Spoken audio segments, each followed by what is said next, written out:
One is a grown man with an encyclopedic knowledge of cinema. The other, a man-child raised by the more questionable corners of the internet. What happens when they each dive into something the other one loves? Find out on The Man with No Brain.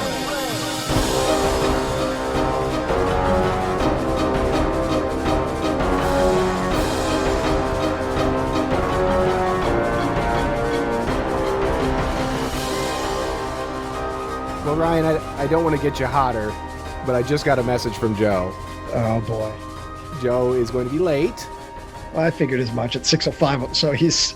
Yeah, he apparently was at Tad's and was asleep, and he said he's already on his way.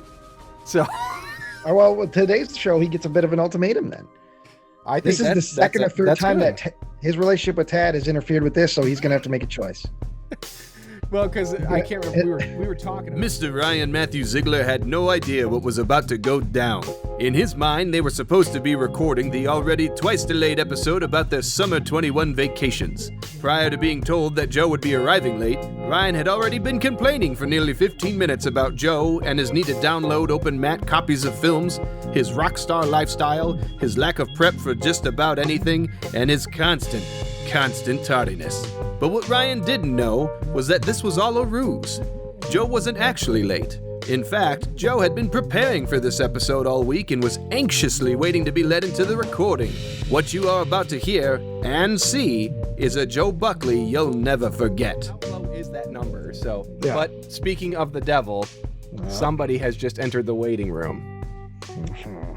Joe, Yeah, hi, people.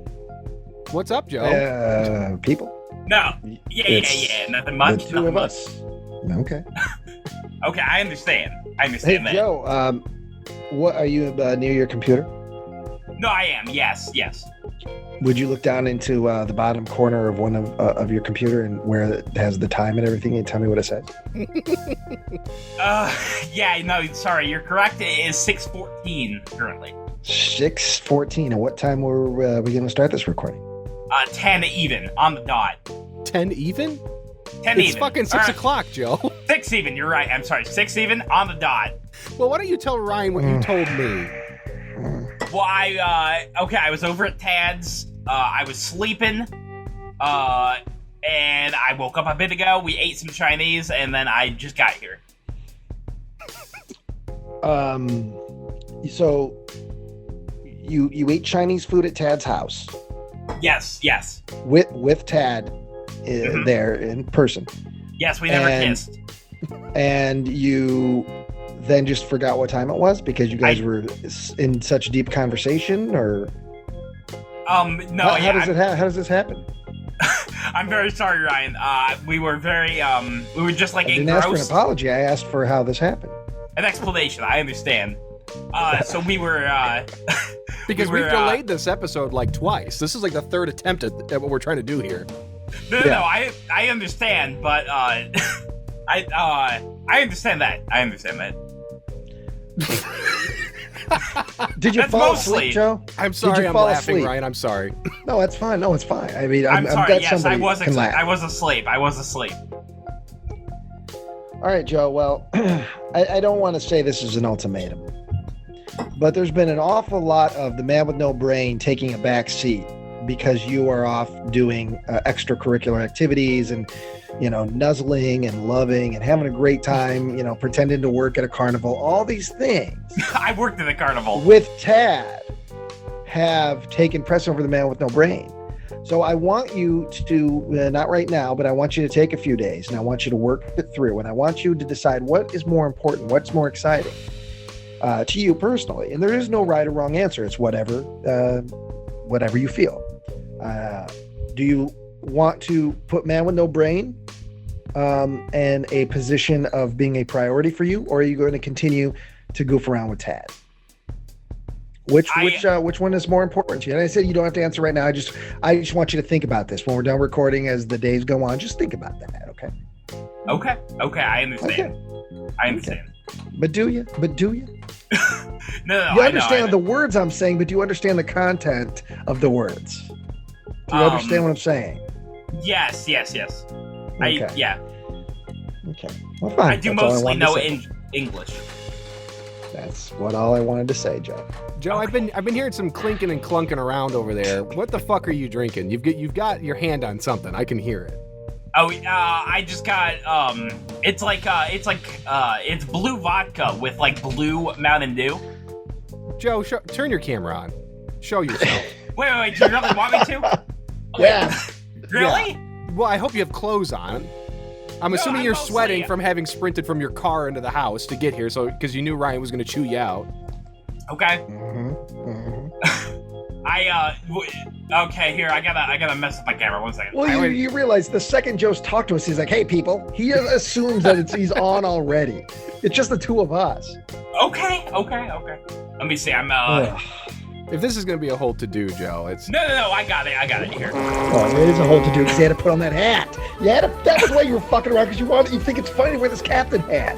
Well, Ryan, Well, no, the listen, reason he's people, wearing this that is an captain's episode. hat... This is called Plastered Productions. You've been bamboozled, Ryan. Joe is drunk and high, and he did a little bit of research. He went deep, dark into the making of the movie Jaws. He read a book, he watched behind-the-scenes documentaries, and he is going to tell you how the movie Jaws was made while drunk and high. Yes. Are you for real? Yes. Oh, yeah, 100%. All right. What, Joe's I'm got Long excited. John Silver's. I bought him I a have hat. fish. All right, I like this. The whole thing was a farce. It was all a farce. All right. We tricked you. All right. Well, okay. Well, are we just gonna go into it then, or is this all part of it? Well, do I you have any believe thoughts so. right out the gate?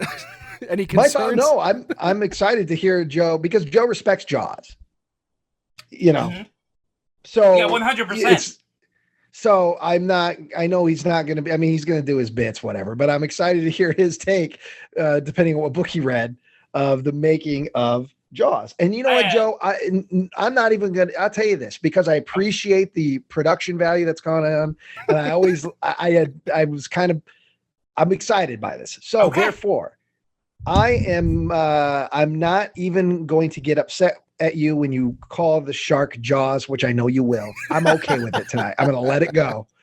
Okay. That's for you, buddy. I'm going to let it go. Thank you very much. I'm surprised I got the ultimatum so early, but that's okay. Well, Joe, why don't you show us what you're drinking over there? It is watermelon shots, 90 proof. Okay. Where'd you get? That's like that. That's what you get for those listening at home. Yeah, it's one of those when you go into 7-Eleven or any gas station. They've got those tiny little bottles behind the counter. You know that's what Joe's taking down. Mm-hmm. And I got some like watermelon. Oh wait, let me dig them out of the trash. 1 second. When did you start? What time? How like time wise? When did you start drinking? About 30 minutes ago. Okay. I got these. And you say you're high. A little bit high, yeah, but mostly drunk. Okay. All right. Well. Okay. And you're gonna you got eat a couple White you're gonna Claws eat. there too, right? Those are in my fridge. It might be a struggle to get them at this point, but I've got like a bunch of the UV blue. The more the struggle, the better it'll be. Joe, go get one of those White Claws and crack it open. I want to hear the fizz. Yes. Okay. Yes. Okay. Because that's what all the hipsters talk about these days. They're White Claws. Really, it's everybody, it sounds like.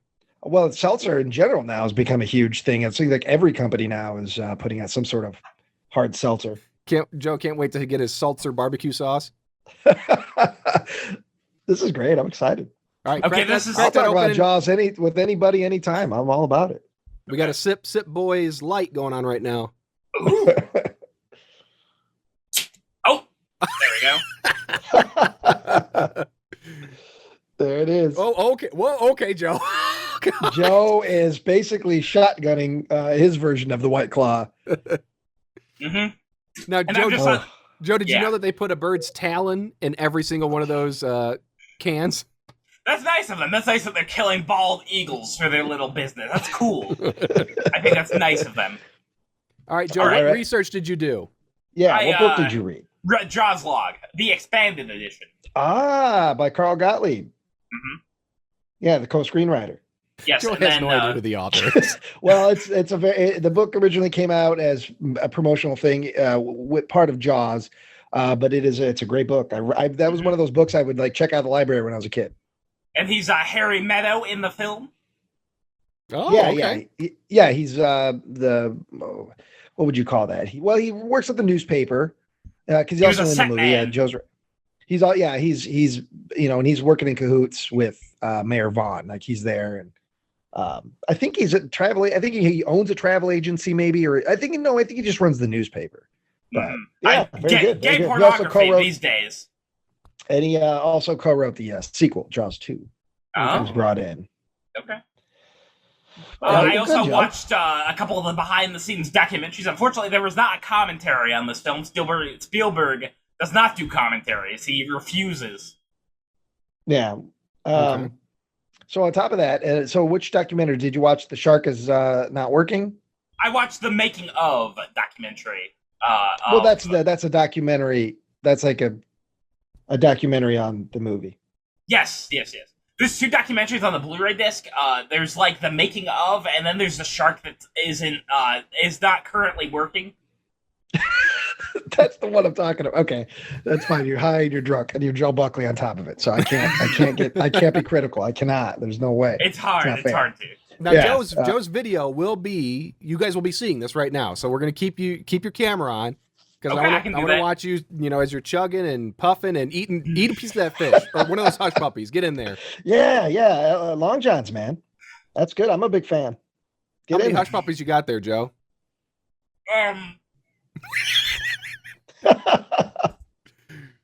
About 12. About 12. So what did you order from Long John Silver's? Before we get in this, I just want a picture of everything that's going on, the preparation. Well, I ordered Joe the L8, and I just dropped it off before we got on together, Ryan.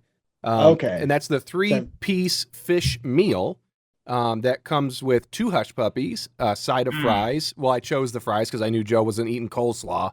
And the crispy, deep fried nugget crumbs that come with it. And then I got him 10 extra hush puppies because I knew he was really excited about them. Well, excellent. Yeah. Here's Good, the ketchup. Joe, good. Here's the ketchup. Yeah. Do you have any tartar sauce or no? I threw that away. That's okay. You mix the tartar sauce with the ketchup. It's a good combo. I'm too drunk to think of tartar sauce right now.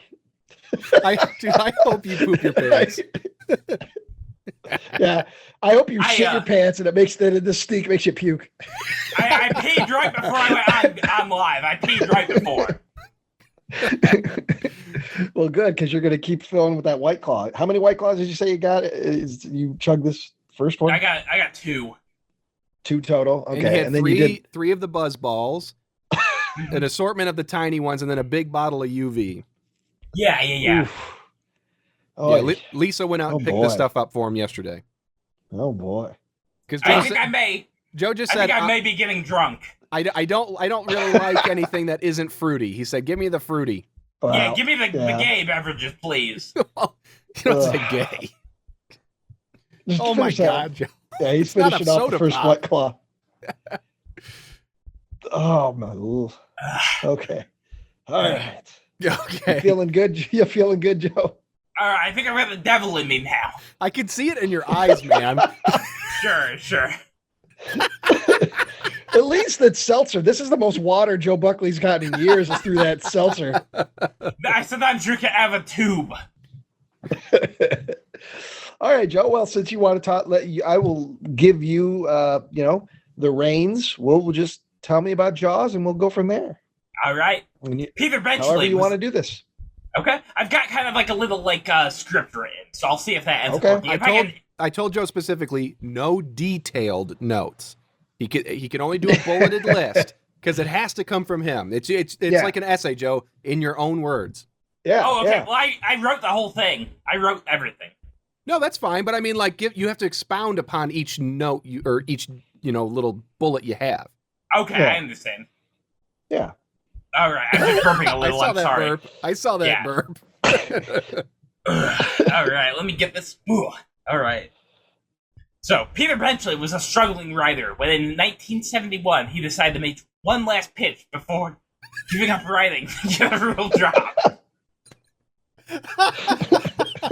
I think having Joe Reed is the best part of this, actually. Yeah. So before this, he had written no novels. He was basically untapped in.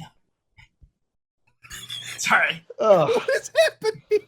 are you gonna get sick already? No, I'm fine. I was just laughing. Okay. So he had no novels. He had nothing to his name. Basically, what he had 2 ideas in his pocket. He had a nonfiction book about pirates and a fictional book inspired by reading about a 4,500-pound shark that had been caught. He was paid $1,000 to start writing. Almost 3 years later, Jaws was published. Alternate titles. Joe is struggling. I am. You are I'm struggling, sorry. man. What are you? So tell me how you feel though right now. What's the struggle for? What's going on? Because I don't normally get drunk. Normally, I stop imbibing in the liquor a couple drinks. You don't normally try to drink into a blackout. I understand. Yes. Is that what's happening? I believe maybe, yes. I drunk Okay. like a bunch of shots and like some UV blue, so I'm just drinking through that. I'm drinking the White Claw, and I think I'm all good. Did you remember right before we started recording where you said you didn't think you wanted to make stuff with Tad anymore? Do you remember that part? I don't believe I said that. No, you don't I love okay. Ted. Okay. Yeah. Okay. All right. We're just making sure to see what your level of inebriation was at. Okay, sometimes I We kiss start him. forgetting things that happened 10 minutes ago. Okay, sometimes I just kiss his belly button. I suck up the belly button into my Let's mouth, get into my let's- throat. Let's get back to Benchley. Okay. So, Peter Benchley was paid $1,000 to start writing, and almost 3 years later, Jaws was published. I'm loving this. Okay. Alternate titles for Titers. alternate titles for the book were The Stillness of the Water, A Silence in the Deep, Leviathan Rising, and The Jaws of Death.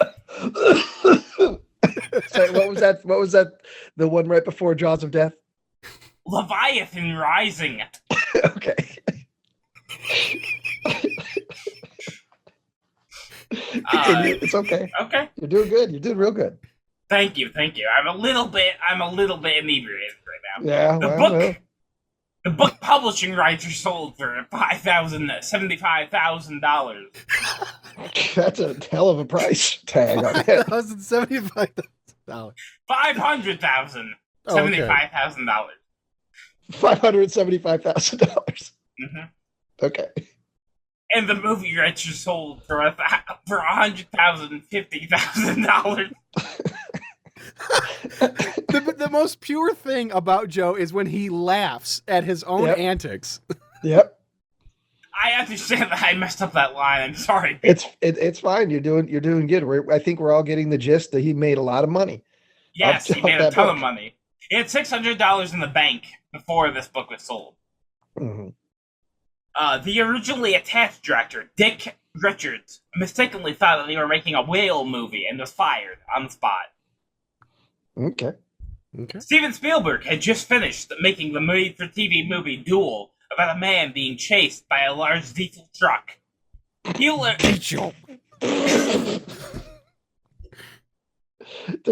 you go. You need to wet the whistle, Joe. You sound a little dry. Joe, do you know any sea shanties? Oh, you also have to sing the song at some point. You know the song they sing in the middle of the movie? Well, I got the Indianapolis speech. Oh, God. Well, it'll be interesting because the first take of that speech, as we'll get Completely to it, ruined. Completely ruined. Well, he was yes. Robert Shaw was drunk when he did the first take, and then they did. I don't know if they waited till later in the day or they did it maybe the next day. He did it again, but I want to say the final cut is both takes. Oh man, I read that there was like nothing from the original take.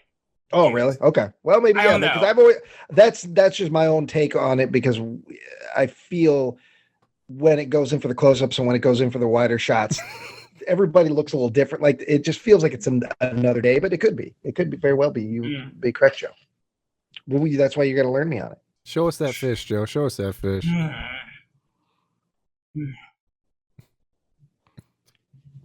Yeah. Go ahead and you need food in your belly. You gotta put some food on that.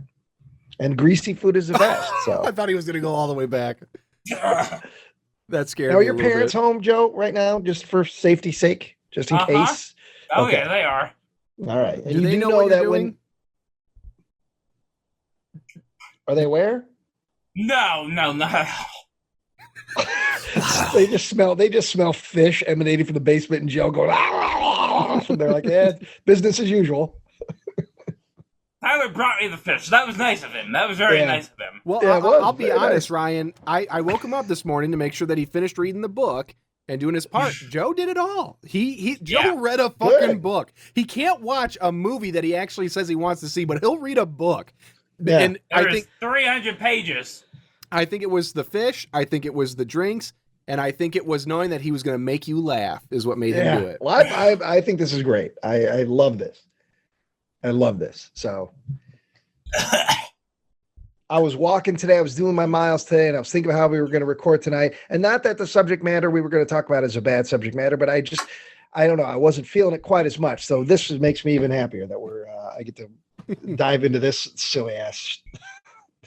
All right, experiment. now I'm very drunk. Now I'm drunk. So that's good at least. All right. So where are we at in the history of Jaws? So you're talking about Steven Spielberg. He directed Duel, and it was a big success. Mm-hmm.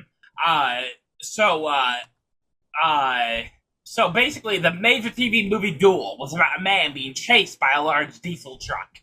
He realized that Jaws would be almost a spiritual sequel to Duel, which made him interested in the project. Jaws would be a spiritual sequel to Jaws.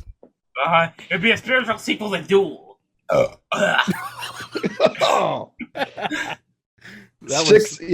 I'm 6 hours away, and I felt like that was in my face. Mm-hmm. So well done. I'll tell you what, Ryan, that fish smell was strong in my car. car. It always is. Yeah. It always is. It always is. That's part of the appeal of Long Johns. You feel like you're getting the old school fish and chips. You know? I think anyone who eats from Long John is probably already drunk. Just completely blasted. I will say this. I was a little bit concerned because it was the guy at the cashier not cooking the food. But when he handed the food to me, his arm was just covered in like lesions and scabs. Oh. It was a little bit crusty. Oh, well, I'll digress real quick with a Long John Silver story while Joe eats a little food. Okay. Years ago at the Long John Silver's in Peru, when that was still there, and I'm talking like 20 years ago, long time ago.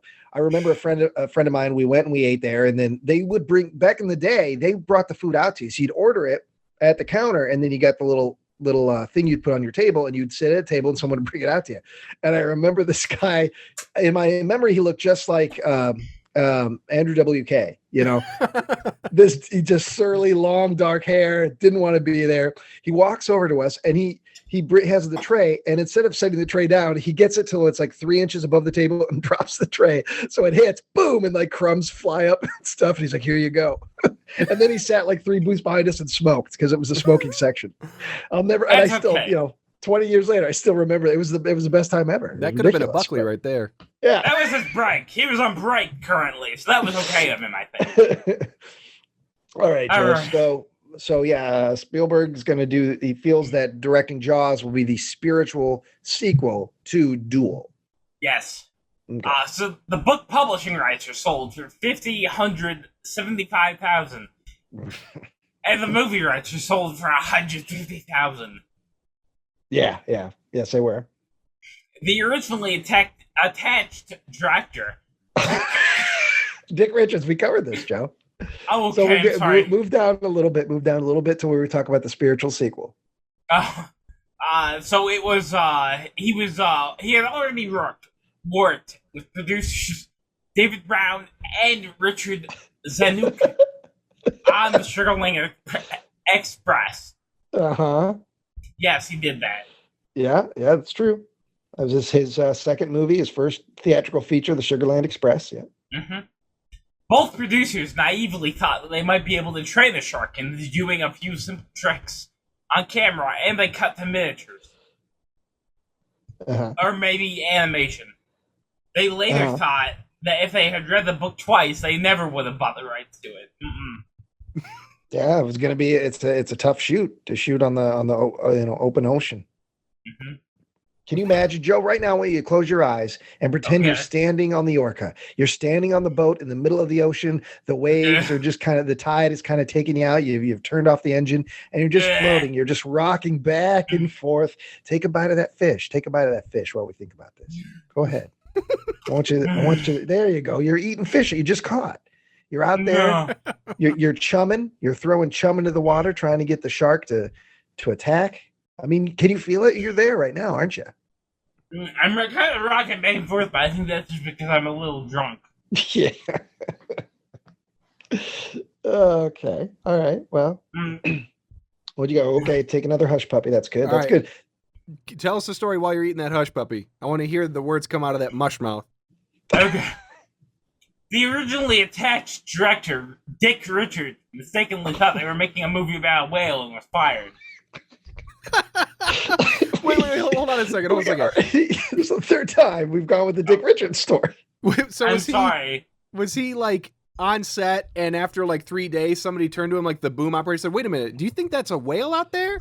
And he said, "Yeah." And they're like, "No, it's a shark." And then He like, was originally reading the script. He was reading. Yeah, I don't think it never got to photography with anybody but Spielberg. No. Let me just swallow. Okay. "You're welcome," says Tad. All right. So, both producers naively thought they might be able to try the shark into doing. Wait, we just did that. Okay, I I'm thought sorry. Ryan was fucking with me when he said that, but we. No, this is next the fourth bit. time. Next bit, Joe. Yeah, get down to the Richard Zanuck and David Brown. Look for those two names. Okay. That's where we left off. They said that if they had read the book twice, they never would have bought the rights to it. Very little was able to be studied about sharks at the time. Joe Elves was the only director. Only had one big shark, 6 foot, great right to study. Joe, what about Joe Alves? He's a production designer. What did you say about him? He's an art director. Yeah. And he only had one big 6 foot great right to study. Okay, yep. So they had to. I'm glad the video is going to be attached to this because Joe's flaring nostrils as his brain works through its normal fog. It's working through the drunken fog to talk about a pickled great white, and Joe Alves is wonderful. I think I'm pickled right now. Yeah. You're on your way. So they had to use a miniature cage and miniature person to make the real shark they were using bigger. Yep. Carl Rizzo had little diving experience. And I think his name is Rizzo. Who had little diving experience? Carl Rizzo had little diving experience, and the first time that he dropped his mouthpiece and forgot how to clear it, which left him without any air until they could lift the cage. At one point, one of the sharks they were filming got its nose stuck in the cage and thrashed it around. They rewrote the script to write Hooper out of it so they could use the footage. Yeah, okay. Yeah. And this is all the photography that was done with the little person in the little cage with the real sharks to try and make it. Is that right? Okay. Yeah, that's all pre-production before Steven Seaborg kind of gets into it. Old Steven Seaborg. Carl did not dive again after that. Miniatures and animation were suggested, but no one thought that really a good looking.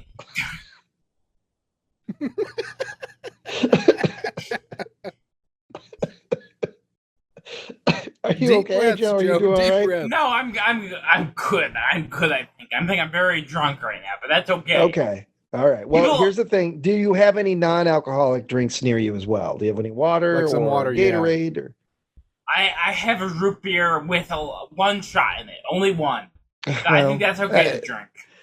I just think, if you get thirsty, I would say get something that's not alcoholic for now. Although I don't know how that's going to happen. You may have to call for Joe or Bob Buckley to come down and Yes, bring Mother, us maybe. Mother will always do it. Okay. Mother's milk helps with being drunk, Joe. I'm gonna suck on my mama's boobies. No. I hope I didn't just put that thought in Joe's head, and after we're done with this, something real bad happens upstairs. Oh yeah. I think that's okay. I think incest is completely okay. Okay. Well, let's continue with the the Jaws history. Okay. So basically, whenever they were filming, a shark got nose stuck in the miniature cave. Cage, not cave. Basically thrashed it around, and they rewrote the script to write Hooper out of that scene. That way, they could use the footage. Yep. Carl did not dive again after that. He refused. Yeah, because that was pretty scary. It's right, especially for someone who's not much of a diver, you know. He's tiny. He can't punch the shark. Wow. Is that what you would do, Joe? You'd punch the shark? Wasn't that what they always say? Hit it in the nose, or if you have a dagger, you get it in the nose. I think that's what I've always heard. I don't know who I heard it from. I don't know a whole lot of deep sea divers. Maybe it's all bullshit. I don't know. I would use my Zippo on it. I would just completely burn the shark to death. I think that's okay. Underwater? Well, they electrocute it in the second one. Don't forget. That's a spoiler alert. I forgot that. Clash of the Commentaries. I completely forgot we watched that. Yes, yeah. All right. So now the shark thrashed around. The guy is never going to dive again. Where are we at now? So miniatures and animation were suggested, but no one thought that building a good-looking 65-foot model was possible. An animatronic, not a model, I'm sorry. So Bob Mady, the man who built the giant squid in 20,000 leagues under the sea, he was the only one who was thought possible. Yep, Bob Mady. Okay. Yes, everyone else thought it was horseradish. They thought it was poppycock. Horseradish. Okay. So Peter Benchley did 3 drafts of the script, but he was eventually fired. He was thrown off the set. He was thrown in the ocean. Was he really thrown off the set, though? Because he does make a cameo in the movie. He does make a cameo. I'll get to that later. Okay. Yes. You're a bilge rat, Ryan. A what? A bilge rat. I think he's trying to say bilge rat. Yeah. What's a bilge rat, Joe? It's some kind of rat that just gets into the meat and like the oranges and shit, like in the bottom of the boat. So you're saying I'm a rat that gets into the meat? Yeah. What? I believe that. How dare you? How dare you? I would never. If I was a rat, I would live a normal rat life. I would not sabotage other people's meals. Shame on you, Buckley. I'm sorry, I'm a little bit drunk. Well, that's all right. I'll let it go. I have to gasp for air. Well, that's what's concerning me is the gasping for air, and I don't think that's the booze so much; it's the long shots. I don't know. I tried food. I don't know. Your heart is like, I've fucking been through a lot, fellas. I might draw the line at this. I might have to come in and say, nope, no more. I might just have to give out. I might just have to say adios, folks. Like that pig in the cartoon in the Warner Brothers cartoons. Let me take another drink. Well, what are you drinking? I can't see. It's UV blue in a cup. Yeah. Well, get some water. Sober up with some fucking hush puppies and water. Yeah, eat some more food. I want you to take a break on the booze for now. Okay. Get some food. Yeah, there you go. Don't forget and chew it. There you go. He's like the Titanic right now. I can't possibly think. I can't. I will say the captain's hat suits you. It's something you should wear all the time in your personal life. Well, right. Thank you. I think I'm a captain. When he picked it up yesterday, he beelined for it and just tossed it right on. And that's not a Joe thing to do because his coveted hair. Yeah. There was no performance art going on here, but Joe Joe was adamant. Like, Joe, I think it suits you. And also, he was wearing that red shirt yesterday. I told him he needs to wear that again. He looks like the skipper from Gilligan's Island. Joe, do you know the theme song to Gilligan's Island? There were these bitches trapped on this island. And they couldn't get off. No way. No, the theme song, not necessarily the, I believe that was the theme song. Okay. Does that ring a bell at all, Joe? I think so. I believe so. Okay. I don't believe so at all. Let's continue. Where are so, we? So we were talking about Bob Matty, and they hired him. Yes. He was the only one who thought it was possible to build a shark. So Peter Benchley, he did 3 drafts of the script, but he was eventually fired. He was thrown up. Oh, that's right. Okay, that's where we're at. And then you called me that rat that eats oranges.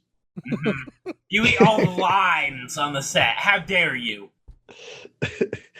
So we're done with the 3 drafts by Peter Benchley. Howard Sackler, Spielberg, and Carl Gottschalk all revised scripts, pared down the script into being purely focused on the main adventure. Subplots about the mayor's mob ties and Ellen Brody and Hooper's affair were cut. It was completely axed. Yes. Yep. That's true. I've read the book, and they were good changes, I think. Completely cut out. Jaws was shot on location in a small island community of about 2,000 named Martha's Vineyard. The town had never allowed filming before, and they were very concerned that nothing historic would change as a result of filming. A local prankster eventually ended up leaving a small dead shark at the production's doorstep.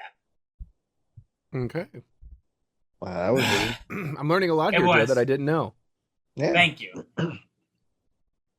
The original budget for Jaws is going to be about $3.5 million, with 55 days of film plus the second unit shots. The book just hit shelves and was blowing back expectations, so they needed to start filming as soon as possible.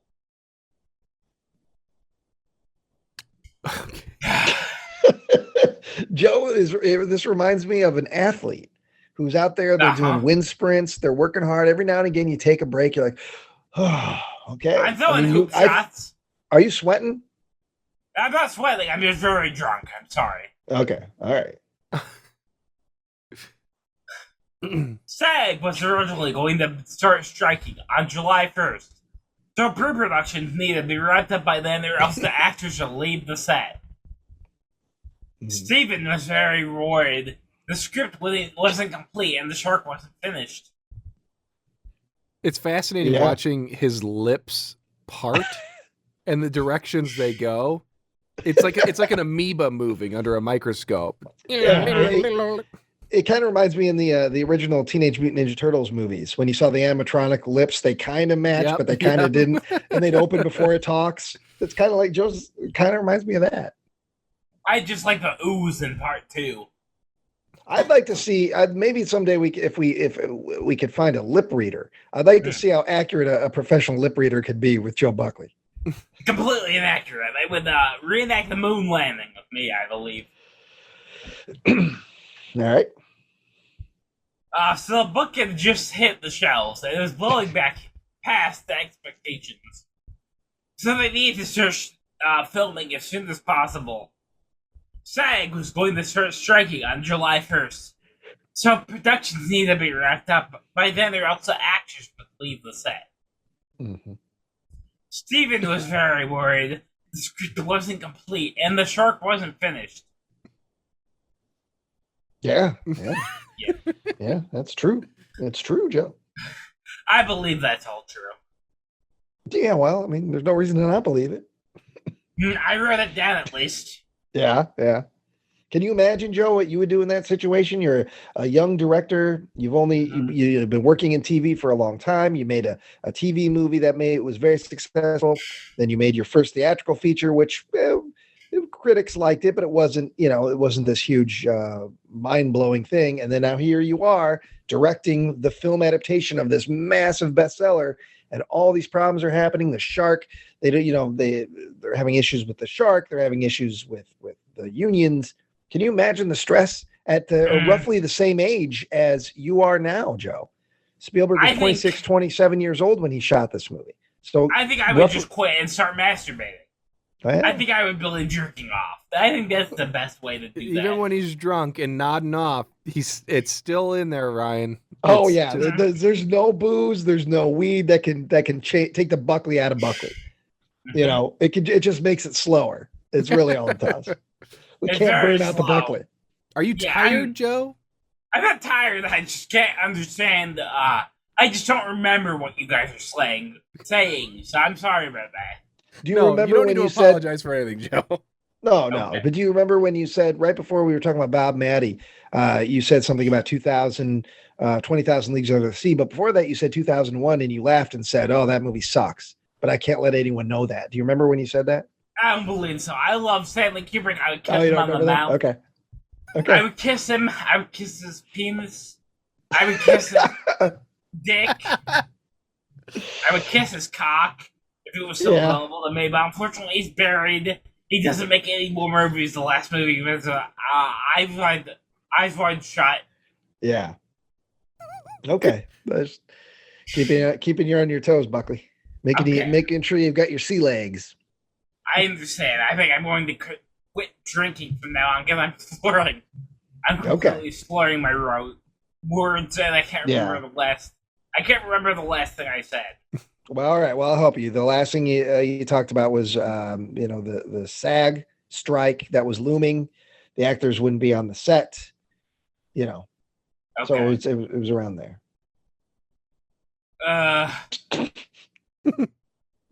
So Jaws is shot on in the small island community of about 2,000 people in Martha's Vineyard. The town never.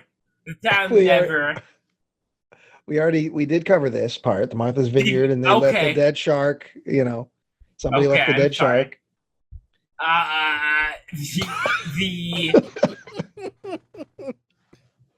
The original budget for Jaws was going to be about $3.5 million, with 55 days of filming plus the second unit shots. The book had just hit the shelves and was blowing. It blew back expectations, didn't it? It did. It blew back. It's like the fourth time we've had that. I'm sorry. It's okay. Just continue. I normally don't get drunk. I know. There were 11 days from picture start, and Craig was hired as screenwriter. He was already going to be acting in the film as Harry Meadows, their boarder, so he had the difficult role of cutting down his screen time to almost nothing. Mm-hmm. Oh, that's a shame. Yeah, I believe he roomed. He roomed with Spielberg throughout the movie. He did. There was a log cabin. Yeah.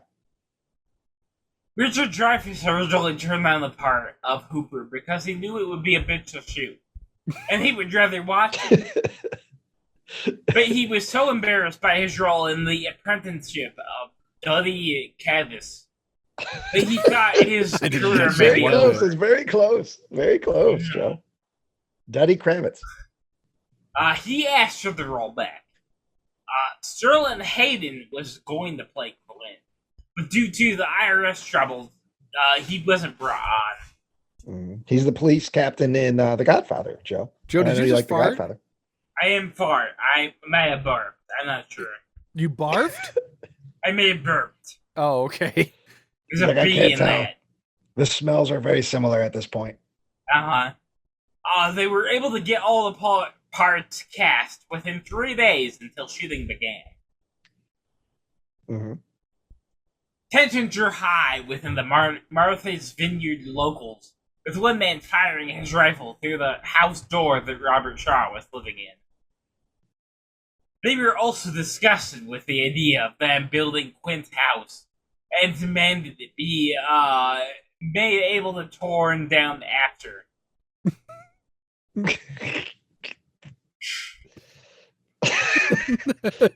Joe's, I can't get over your nostril flaring. I've never seen it at this level. The deep gasps of breath that you're taking through your nose. Sorry, You're just like, I have to make sure that my lungs are full.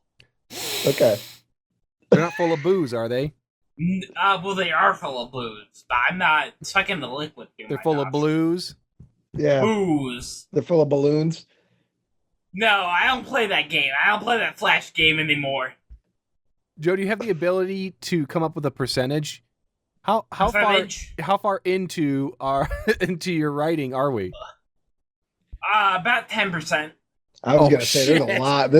Of all movies to cover the making of, one that has a million stories, it is could be a movie on its own. Yeah, we've got a long ways, Joe. Somebody could make a movie about what you're doing right now, Joe. I'm not masturbating. I'm No, completely not about jerking my telling dick. us about Jaws. Okay, very drunk. Very completely drunk. Can't understand his language. Mostly just reading through the script. Okay, well, let's press on then. Okay. So tensions were high within the Martha's Vineyard local. The one man firing his rifle through the door that Robert Shaw was living in. They were also disgusted with the idea of them building Quint's house and demanded it be able to be torn down after. Craig was still fine-tuning the script as the movie was being shot. Spielberg wanted Fred to be... Okay, I was confused because you keep saying Craig. Carl. It's Carl Gottlieb. Okay, I understand. Okay. I may have accidentally written his name as Craig. It's fine. No, it's fine. You see the C and you're like, Craig, Carl. I'm going to take another drink. Hold on, Well- Joe, get some water. Joe, can you get some water? Joe, will you holler up to the family and have someone bring you some water? No, I don't think that would be a good idea. Well, You tell can't- him you just can't leave it at message the your door. dad? Just ask your Yeah, dad. tell him to leave it in front of your door. Yeah. Okay.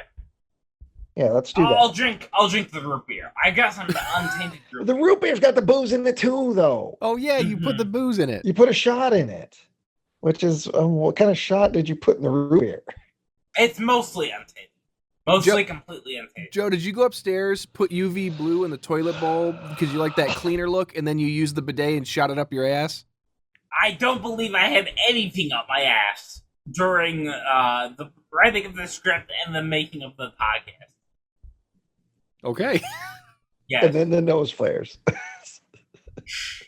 have to make sure I'm getting enough air into my system. Well, I worry that you're having a hard time breathing. Like your body is just not having any of this. Are you okay? I think I'm completely okay. I'm just a little bit drunk. All right. Well, don't drink any more booze, okay? I'll leave that alone. Leave that alone. If you get thirsty, like I said, text your dad or somebody to say, hey, can you bring down some water? But I should say, can you physically text though? I'm not sure, but I have the root beer. I have the root beer that's mostly untainted. There's no other drink in your little fridge there, because I know you got that little fridge. There's nothing else in there. I have some Mountain Dew. I have some. Okay, Some all right. Mountain Dew. Yeah, well then you drink the Mountain Dew when you're thirsty. That has no booze in it. Careful getting I'll up, try. Joe. Careful getting up. I'll try to get up. 1 second. Take the headphones off. Unless No, they're I- wireless.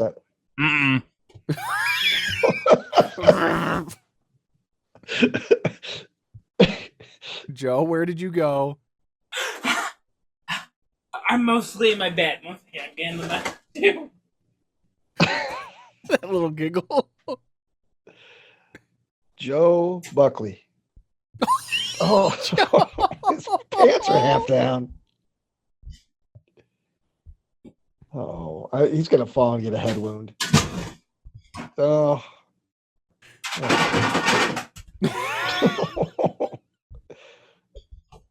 You left the fridge open, Joe. You left the fridge open. The door, the fridge door. You want to shut it? Oh no, God. I didn't know it would be this easy to kill Joe. Well, at least we're finally disinfecting his insides.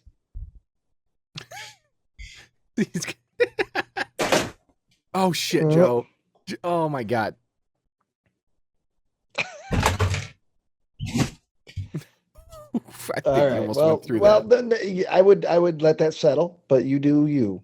Hey Joe, why don't The you way why don't you send me your little outline? Let me read a part of it. Give you a little bit of a break so you can breathe.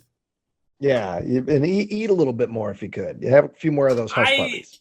I think I'm okay. I'm thinking I can send you the out. Well, maybe I can send you that. 1 second.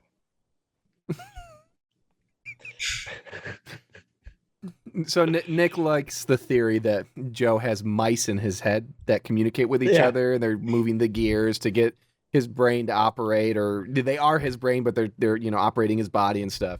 And those mice are just fucking. They're drowning. They're drowning in fucking seltzer beer or whatever. They're mostly eating each other. They're mostly just completely devouring. Cannibalism, mice cannibalism. Mice cannibalism, everybody. Ay, caramba. All right. All right. Did I talk about Curl with Rizzo?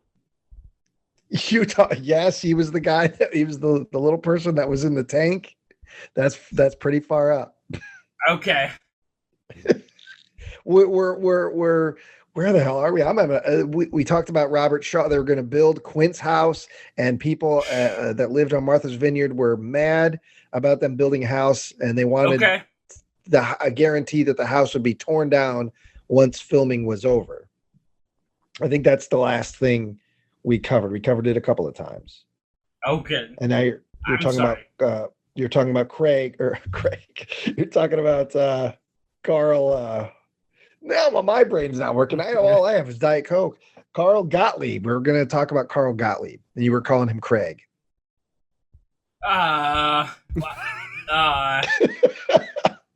Joe, are you sending me the notes? Do you want some help? Well, I forgot to send the notes.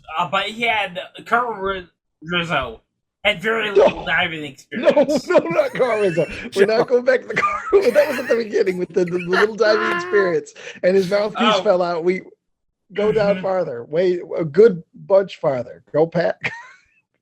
So basically, all three of these men had revised drafts of the script to pare down into the script, and being purely focused on the main adventure.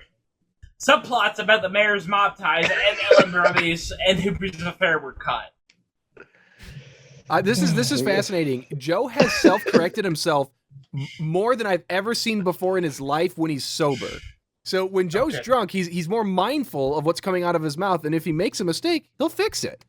This is interesting. True. Yeah, yeah. This is that we're getting another peek into the man with no brain. This is how he works when heavily inebriated. I try to be polite when I'm drunk. I try to be polite at the very least. You've been kinder, and you've been more on task, and you've been less offensive while drunk. Okay. And usually for people, it's the opposite. They get drunk and they're terrible. You are very, very pleasant, I will say, Joe. I try to be nice at the very least. What if Joe's brain is like backwards? Like he is drunk all the time, but this is Joe sober right now. The chemicals have flipped. Whatever the alcohol.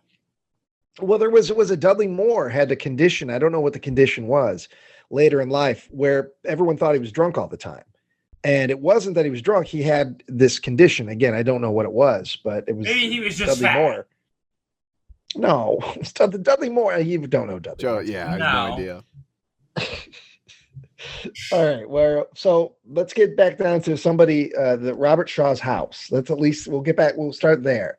We don't need to hear about Carl and the tank. We get down to Robert Shaw and the house bit. Can you find that? So, Jaws was shot on location in a small island community about. No. That's way, okay. That's Joe, try and send it to me. Try and send it to me. I can help you. Let me see. Okay. Is it like a notepad or a Google Doc? Docs. It's Google Docs. Yeah, just share it with me. I'm not sure how to do that at this point. Okay, so you see your document in the upper right-hand corner. Doesn't it say, like, share? Okay, I see it. There we go. I sent it to you. You did? Okay. Oh, there it is. Jaws history. Okay. I will get us. Oh, gosh. Oh, my God, Joe. I wrote a lot of this. I am very impressed with you right now. More than I have ever been, ever. This is not even a bulleted list. Joe basically just wrote a book. I can tell from what he's reading, knowing the history of Jaws and how little we've really gotten into it at this point. He had to have done a ton of work. Okay. So where are we at? Where are we at? Okay. So I think we were talking about the tensions of Martha's Vineyard, correct? Yeah, about the house and okay, did you the talk tearing about down of the house? Spielberg wanted red to be used only when blood was seen? We haven't gotten that part yet. I'm not I think that's where we're at. Yeah. Okay, so here let me take it from here for a little bit, okay? I'll take the next paragraph. Okay, right. Thank you very much. So you can comment if you'd like. Spielberg wanted red to be used only when blood was seen to heighten its effect with the audience. So it was dialed back on costumes and props. One of the scenes called for a false shark to be killed before Bruce, so a 750-pound tiger shark was shot and put on ice in Florida. No airline was willing to fly it, so a private one was booked for the dead fish. By the time it was at the vineyard and hung up, it was rotting.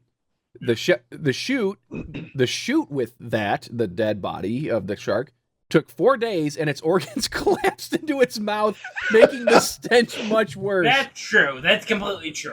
Yeah, it was a very stinky fish. People did not want to be around it. Very stinky fish. Oh, Joe. Do you want me to read a little bit more for you? I can do it. Okay, so we're at, there had been 3 sharks. That's where we're at. Yes. There have been 3 shark animatronics made, each costing about $250,000 and weighing 2,000 pounds. It was named Bruce, after Spielberg's dead-eyed, giant-toothed lawyer. The water was far too cold for them to shoot the beach scene, which meant that the sharks and the destructible boat had to be done 2 weeks earlier. When it arrived on set, it had never been tested in the ocean before, only fresh water. The first time it was put in the water, it just sank to the bottom of the ocean. The thrashing of the waves and salt water would do a number on the internal mechanism. So on any given day, only 1 or 0 of the sharks would function. Spielberg had to decide each day on which direction to shoot, which could be ruined at any moment by wind, rain, or the passing sailboat, which took an average of an hour to get out of shot. Wow. Yeah, it was legendarily tough shoot. Can't imagine. It's a pain in the grundle. Still pulling out the grundle. It was shot in the Atlantic Ocean because he wanted to make sure the shore was never visible, so the characters wouldn't have an excuse to turn back when the shark attacked them. Shooting on the ocean was only seen in documentary footage before, and they had no idea how much of a headache it would be. Yeah. Everyone on board got seasick at different times. The shot when Quint barks at Hooper to west and starboard. He was in so much pain from the waves that they were just going to shell it that day. Craig also managed to fall into the water and almost got chopped up by the propellers. Ooh. Anytime they shot with the shark, it would take 5 hours to blow dry and repaint it. The first time they tried to drag it against the tide, it burst open. That's completely true. I was just immediately had the image of Joe on like a little raft thing that's getting towed by a boat, and of course, you know, it hits a wave and Joe lands in the water, and we pick him up. He's just skinned. There's nothing there, just blown open rectum. Completely burst open belly. Yeah, what would we find? Like, you know, in the movie Jaws later on, they cut open the tiger shark, and they find all because they want to find out where it's coming from, and et cetera, and also to make sure that the Kittner boy was not inside there, and Hooper knew that tiger shark was not the one, et cetera, et cetera. But when they cut it open, they find all sorts of stuff, including a license plate. So if God forbid, Joe, you perished and we hung you upside down and we gutted you to see what was inside, what would we find in your stomach? Not right now, just in general. Just in general. Yeah. What would be floating around a bloated Buckley belly? Maybe I would swallow like a complete fleshlight, just completely whole.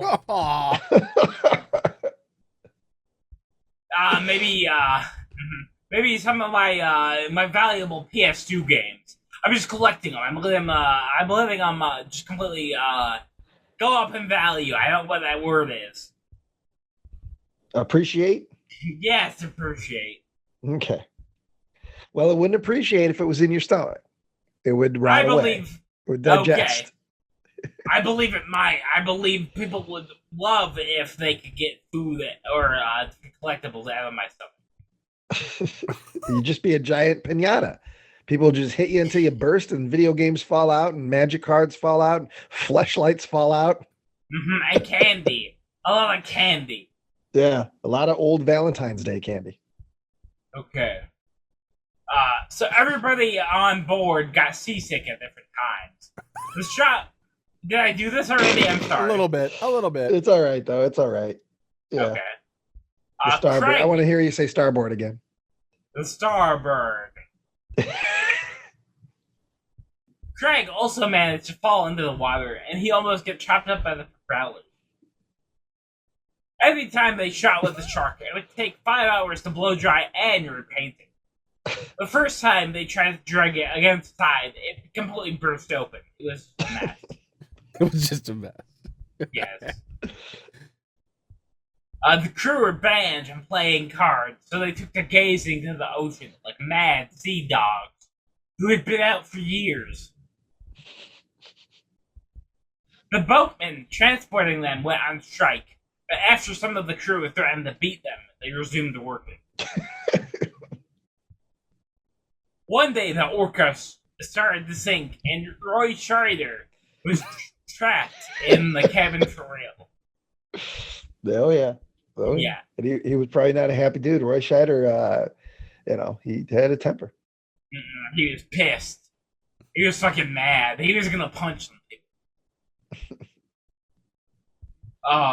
So the soundman held his equipment above his head while the rest of the actors tried to get on the lifeboats. 2 cameras with the day's shots sunk into the ocean. But luckily for production, the ocean was similar enough to the saline solution used on the film that the footage was able to be rescued and used. Yeah. Very interesting. Yeah. Robert Shaw and Richard Dreyfuss fought with each other for the entire production. Shaw dared Dreyfuss to jump off the 75-foot mast, but Stephen would not allow him to. Don't you dare! A lot of one-upmanship going on between Robert Shaw and Dreyfuss. They were a lot very of egos. competitive. A lot of egos. When the Indianapolis scene was shot, Shaw was originally so drunk that a single take of it could be used. And actually, I have the Indianapolis script here if you guys would like me to read it. I would love you to. I want you to just to read it. I want you to do essentially a table read. Like we did with Butcher the Bakers and like all movies and plays do, where you read it, but you also try to put in some performance. So, Joe, I don't want to hear Joe Buckley reading this sentence or reading the speech. I want to hear Quint. I want a performance. So, Joe, you are Quint, and you are reading me the Indianapolis speech. You on the Indianapolis? Okay. What happened? Japanese submarine slammed 2 torpedoes into her side, Chief. He was coming back from the island of Tainan to Leyte. We just delivered the bomb. The Hiroshima bomb. 1,100 men went into the water. Vessel went down 12 minutes. Didn't see the first shark for half an hour. Tiger. 13-footer. You know how you know that in the water, Chief? You can tell by looking from the dorsal to the tail. What we didn't know was that our bomb mission was so secret, no distress signal had been sent. They didn't even list us overdue for a week. Driver's light, Chief. sharks come cruising by. So we formed ourselves into tight groups. It was sort of like you see in the calendars. You know the infantry squares in the old calendars, like the Battle of Waterloo. And the idea that the shark came to the nearest man. That man, he starts pounding, hollering, and sometimes the shark go away. But sometimes he wouldn't go away. Sometimes the shark looks right at ya, right into your eyes. And the thing about a shark is, he got lifeless eyes. Black eyes, like a doll's eyes. When he comes at ya, he don't even seem to be living, till he bites ya, and those black eyes roll over white, and then you hear that terrible high-pitched screaming. The ocean turns red, and despite all your pounding and your hollering, the sharks comes in, and they rip you to pieces. You know, by the end of that first dawn, lost 100 men. I don't know how many sharks there were, maybe 1,000. I do know how many men. They average 6 an hour. Thursday morning, Chief, I bumped into a friend of mine, Herbie Robinson, Cleveland baseball player, bosun's mate. I thought he was asleep. I turned over to wake him up. He bobbed up, down in the water. He was like a kind of top, appended. Well, he'd be bitten in half below the waist. At noon, on the 5th day, a Lockheed adventurer swinging low and he spied us.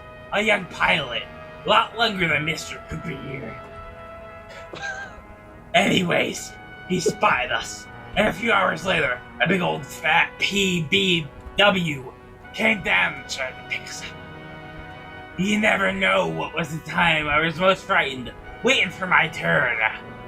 I never put on a life jacket again, so 1,100 men went into the water. 316 men come out. The shark took the rest. June the 29th, 1945. Anyway, we delivered the bomb.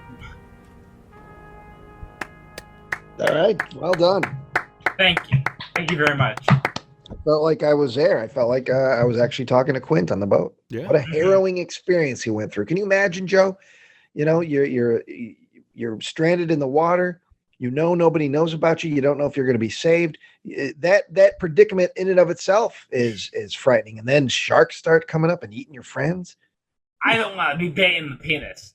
I want my cock and balls completely intact after this experience. That would be nice, at the very least. After this experience? Yes. Well, After the experience of being on the Indianapolis. Oh, okay. I was going to say, in this experience, I think you're going to be okay. I believe so. I'm just a little bit drunk. Okay. Well, what's the food? Before we continue, what's your food situation right now? What do you got left?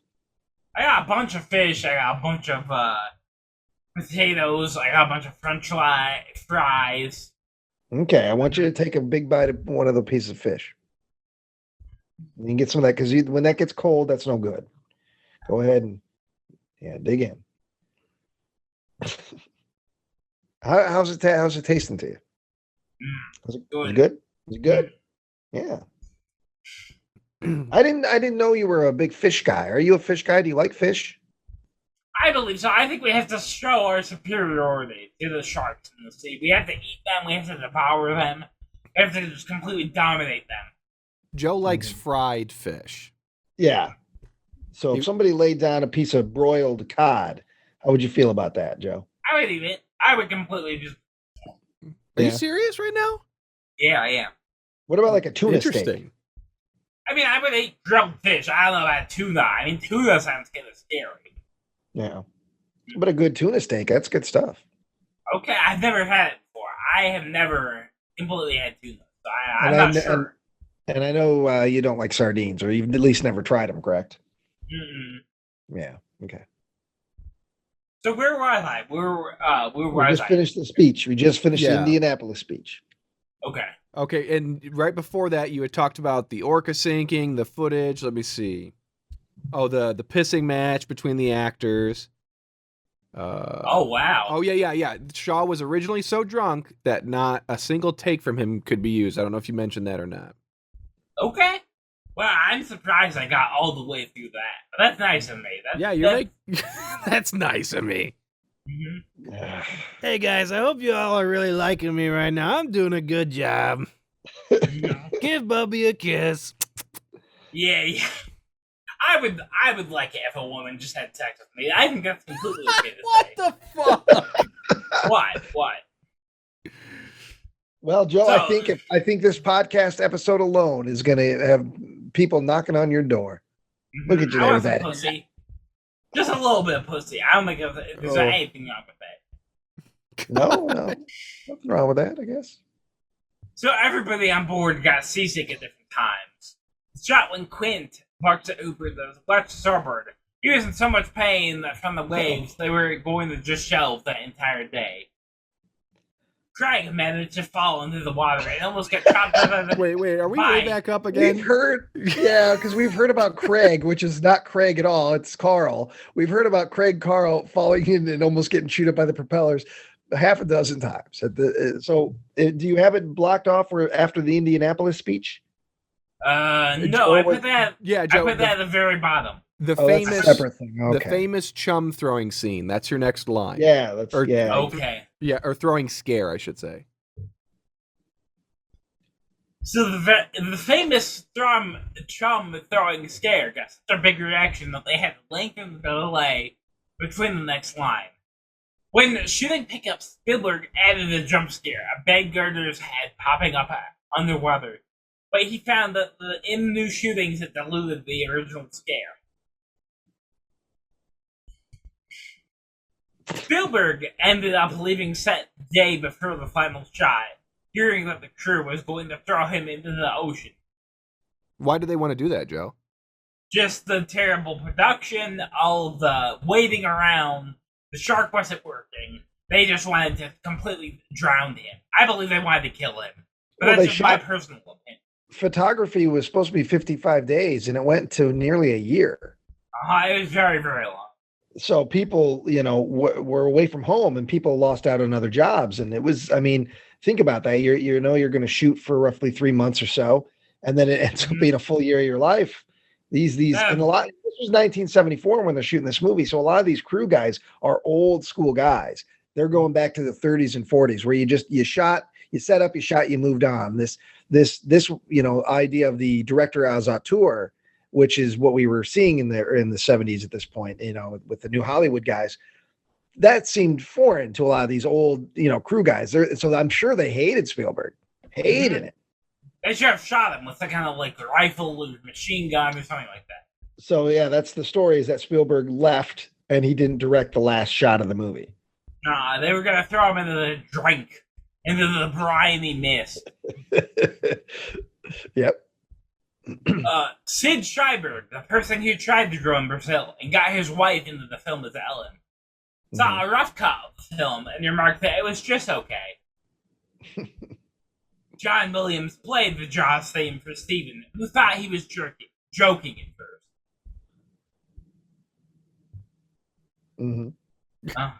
Jaws made people terrified of going into the water, the same way that Psycho made people afraid to go shower, which must have produced a very stinky decade after. Shark attacks in your life are extremely rare, averaging about 80 a year. After Jaws came out, people began mass killing them for sport and trophies. Peter Benchley said that if he could go back and never write the book, he would.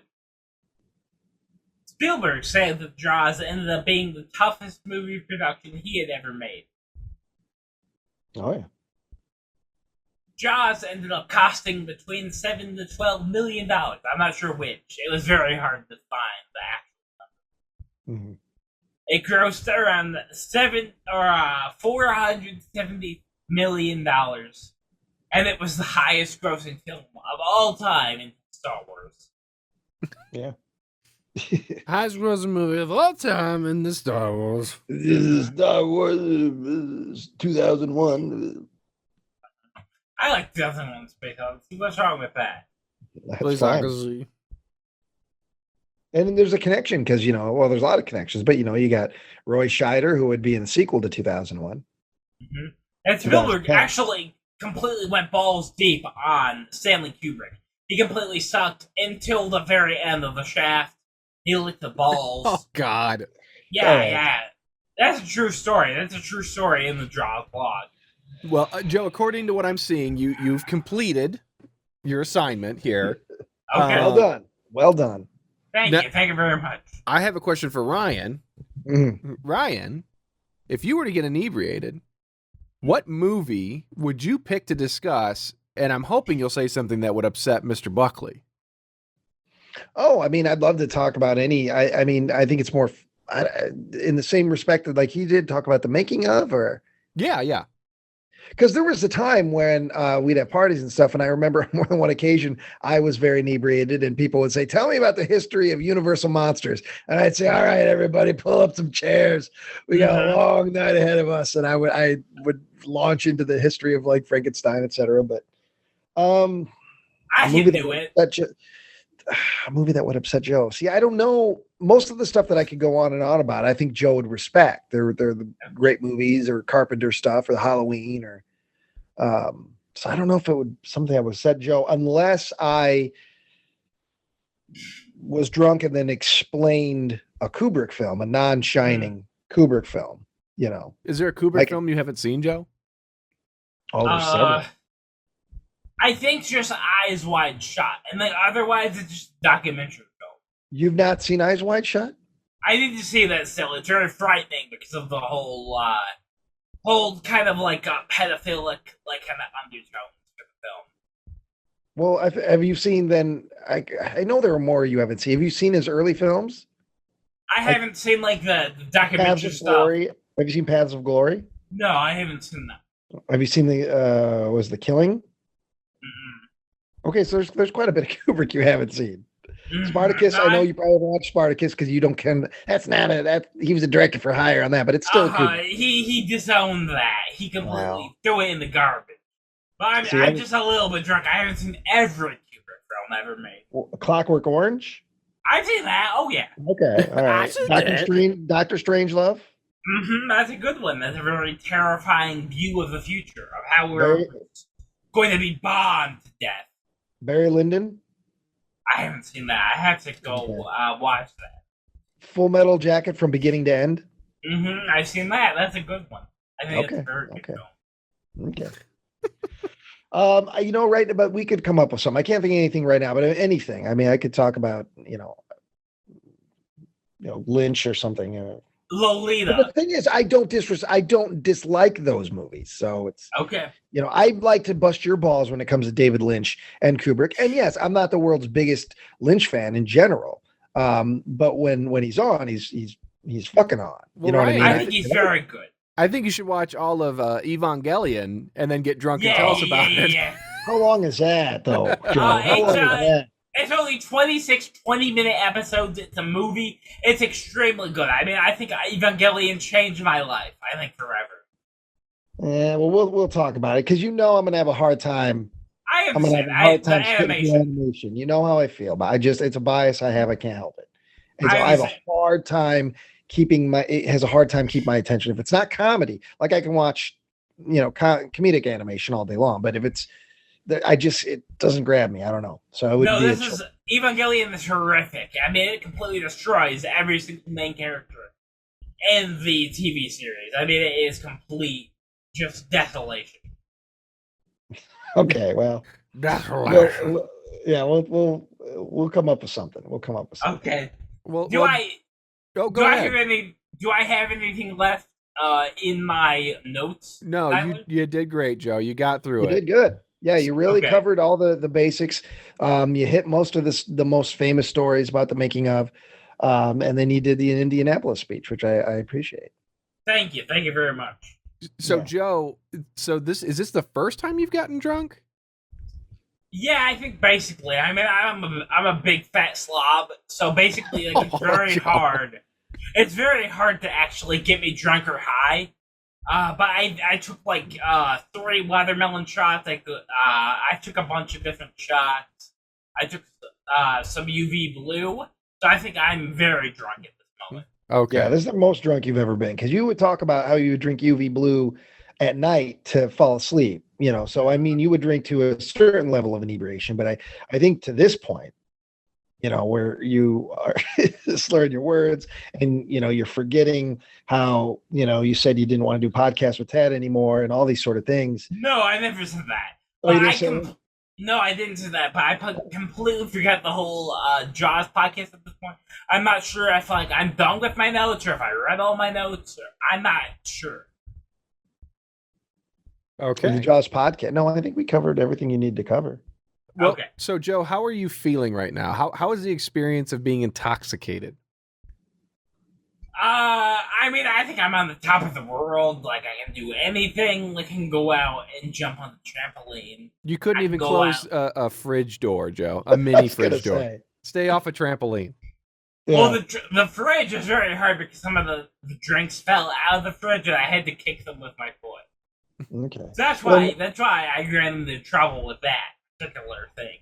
So at this level of inebriation, it's not a stretch to think that you may get sick. Your body may start being like, oof, enough of this, and you'll vomit. Is there a bathroom downstairs? Is there a toilet downstairs? I can't remember. No, I would just puke in the sink. There's a nice sink, so I can get water from it. I can piss in it. I can get sick in it.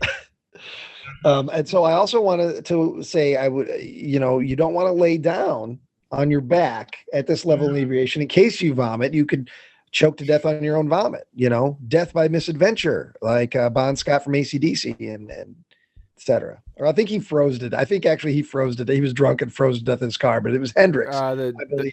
The drummer Well, that's from nice of him. drummer That's nice from of him. the fuck is that band? Fucking famous band. Stairway to Heaven. God damn it! Why can't I think? Oh, John Bonham. Yeah. John Bonham. Yeah. There's a number of rock stars that asphyxiated on their own vomit. I'm wrong about Bon Scott. I think Bon Scott from AC/DC, I do believe he froze to death in his car, but he was so drunk. So we don't have to worry about that. Maybe I'll play a little bit of Binding of Isaac. Maybe I'll watch a movie. Who knows? Well, maybe don't do something that's going to require a lot of hand-eye coordination. So maybe just maybe a movie would be good. That way your eyes aren't darting all over the screen and getting sick.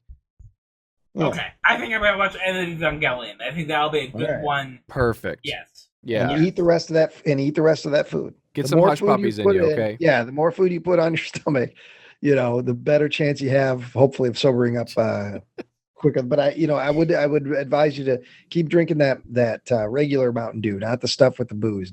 You're done with the booze. Yeah, no more booze. Okay, I've got this. I've got just this uncapped Mountain Dew. Is that I been just open have this the whole rest of it. It's time? an entire brand new bottle. It's 2 liter. Yeah, drink some of that just to keep some level of hydration, I guess. Since you don't have any water and you refuse to call a family member to bring you down any. I don't want to do that. Do you just not want your family to see you like this? I don't believe that would be good. No. I don't believe that would be good. No, go ahead, Joe. Go ahead. Did I do all of my notes, Tyler? I'm not completely sure. Yeah, we covered that too. That we covered you covering your notes. You're good, Joe. Give her your Okay. phone. You Yeah, did it. that's homework's good. done. You get a 110%. Okay, you passed the class. Yeah, I'm proud of you, Joe. I'm proud of Okay, you. thank you. I think you're a scallywag. What? Here Here I am, Joe. Here I am saying that you're a nice drunk, saying that I you understand. you call me a rat that eats trash or something, and you're calling me a scallywag. scallywag. Were you looking up nautical insults today, Joe? I did do that. You're a landlubber. You're Okay. a scallion. And Okay. that's all the insults I got. There were only 4. But There are not that many in the pirate world. no, there's not very Well, many. Well, No, fine. most of them I'll are let it just. go. Joe. I'm not gonna say that. I'm not gonna say that on podcast. That would be rude of me. So, all right. Now that you're at this level of inebriation, do you think this is something you'd ever do again? Not Oh necessarily yeah. podcast. I mean, just are you like, yeah, I can't wait to get this drunk again? Yeah, I think this is basically the way to be at all times. Just completely ignore any obligations you have. just ignore your family and like ignore your job and just completely be drunk every single day of every single week. And I think that's the way to be. Wow. The reason I ask is because you have you have at least one leftover White Claw. Mm-hmm. You know, I got some shots. I got some UV blue. Now, Now, put how- those you in have the a fridge. particular palate, Joe. How did that stuff actually? God, I thought you were out. How does that stuff actually taste to you? I'm mostly just drunk off of the watermelon. I put the watermelon shot in that. That was like 49% alcohol. Mhm. So I mean, I had some UV blue left over mixed with Blue Mountain Dew. So I think that like basically kept me going. I have some root beer mixed with a root beer shot. So you really don't like the taste of alcohol on its own. You've got to put something sweet in there that you would normally drink. Is that right? Yeah, I believe so. I accidentally put my fingers in the ketchup. Okay. If people want to see that.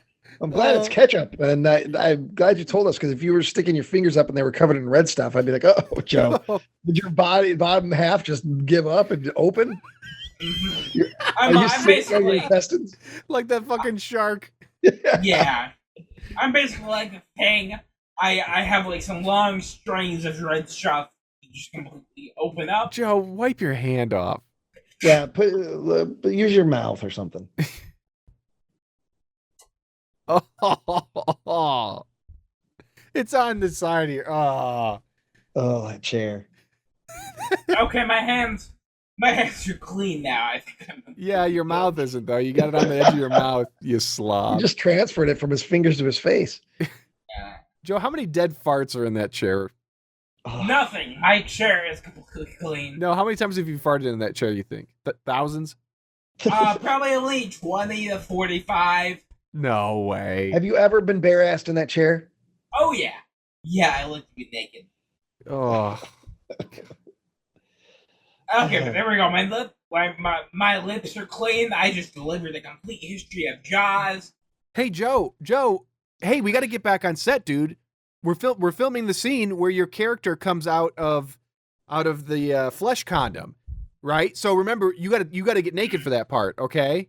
Oh yeah. Yeah. Yeah, you got to get naked. So Come on, Joe, hurry up. We only have the social kitchen for another half hour. you son of a bitch. Here's my titties. Here's my big pink titties. Oh yeah. Yeah. Joe, we Who can't likes- see anything. We can only see your head. Okay, I I'm understand. glad. Here's my big pink titties. No. I'll move the camera down. No. Joe, I was doing a bit. Yeah, we don't. There we go. Okay, keep the shirt on. There Joe, we are go. you wearing what are they? Are they Janko jeans? Is Yeah, that what they're called? he just got back from a corn show and he had to wear. I was at a meeting with the Juggalos. I mean, this is attire that's completely appropriate. Joe was at a conference of the Juggalos. Mhm. We had to figure out what we're going to do. We had to figure out if we want to stick with that root beer company. And yeah, Fago. Fago? Yeah, Yeah. we had to figure out if we wanted to keep drinking that. We had to figure out if we wanted to keep drinking beer and alcohol. And that's the situation that I found myself in. Honestly, I'm very Joe, drunk. if we do this again, I think I would love to hear your interpretation of the history of ICP and the Juggalos. Okay. Yeah. I've seen a couple funny pictures of just like parents putting their children in like ICP coffins. Well, there's a picture, and then I'm sure there's a picture that's circulating of Sean at one point as a goof. He's dressed head to toe in ICP outfit, and including the face paint and everything. So Yeah. I'm sure if you needed somebody to help you out a little bit, could do Sean it. he may have a little extra ICP knowledge for you, or he probably still has those clothes. He could probably just send those up from Florida. Yeah, you can mail them. Well, He's Joe, got did the you- hatchet. Did you know that they hosted the gathering of the Juggalos in Illinois for several years? I did not know that. I only paid attention to the gathering of the magic. I mean, I paid attention to the Eldrazi's, different planeswalkers, whether. Yeah, that's what we were talking about. I'm sorry. I'm a little bit drunk. Did I get through all my notes? I'm not sure if I got through all my You notes. got Got through the through all the notes, notes. Joe. We Okay. got through all the Jaws notes. We got through the notes that said that Kubrick was most of his films were ghost directed. Yeah, Absolutely completely Absolutely not. overrated. He's amazing. Stanley Kubrick is amazing. I would suck his dick any day of the week. And David always Lynch goes is back- a Zodiac killer. No, absolutely not. Stanley. No. David Lynch. David Lynch is a mastermind. He's going to be directing a brand new Netflix film or series, which I am excited to see. He just directed the Monkey film. He is doing good for himself. Joe, do you feel more or less connected to your emotions right now? Completely less. I mean, I cannot remember I cannot remember the last thing I said, which is why I keep asking you about if I got through all my notes or not. Well, Joe, you were just telling us about how that guy fell out of the boat and almost hit the propeller. Yeah. Oh, Craig. This mysterious Craig. so he was the guy who wrote the Jaws log. That's Carl, though. It's Carl. Is it? I thought his Yeah. name was Greg. Carl Gottlieb. He was a friend of Spielberg's and a talented guy. I believe he had a history with Second City, an improvisation as well. And Spielberg brought him in because he knew he was talented. And so. Okay. And then he also wrote the Jaws log. Yes, he did. That's what I read. I read the Jaws log, and you're right. His name is Carl. Yeah. I accidentally misspelled it as Greg. Throughout the notes. Yes, I did do that. I wasn't drunk at the time. I was mostly just writing on those sober. But I did misspell his name. What is the Indianapolis speech about? What happens in that speech? So basically, it's about how Quint, he was on the submarine, and basically he just dropped the Hiroshima bomb. But basically, no distress signal went out, and his ship got hit by a torpedo. So basically, the sharks are just eating up the sea people and chomping at them. They became sea people the second they got into the water. They're no longer human beings. These are sea people. Well, they were in the sea at the moment. Well, do you know that's a true story? It's a true story. Mm-hmm. The Indianapolis thing. That's true. That wasn't part of that was another thing that wasn't part of the novel. That was John Milius, who directed Apocalypse or didn't direct Apocalypse Now. Co-wrote Apocalypse Now. He directed Conan the Barbarian and Red Dawn and et cetera, et cetera. He also wrote that speech. I think a lot of people think he wrote the whole thing. The final speech was John Milius. I read that the Robert Shaw wrote some of it. Mm-hmm. I mean, it's one of those things that, what is it? Success has many fathers. So, that's one of the great speeches of all time. So a lot of people want to take, credit for it. It's like the ending to Planet of the Apes. It's obvious Rod Serling wrote that ending, but everybody wants to take credit for it. So you damn dirty apes for the Statue of Liberty.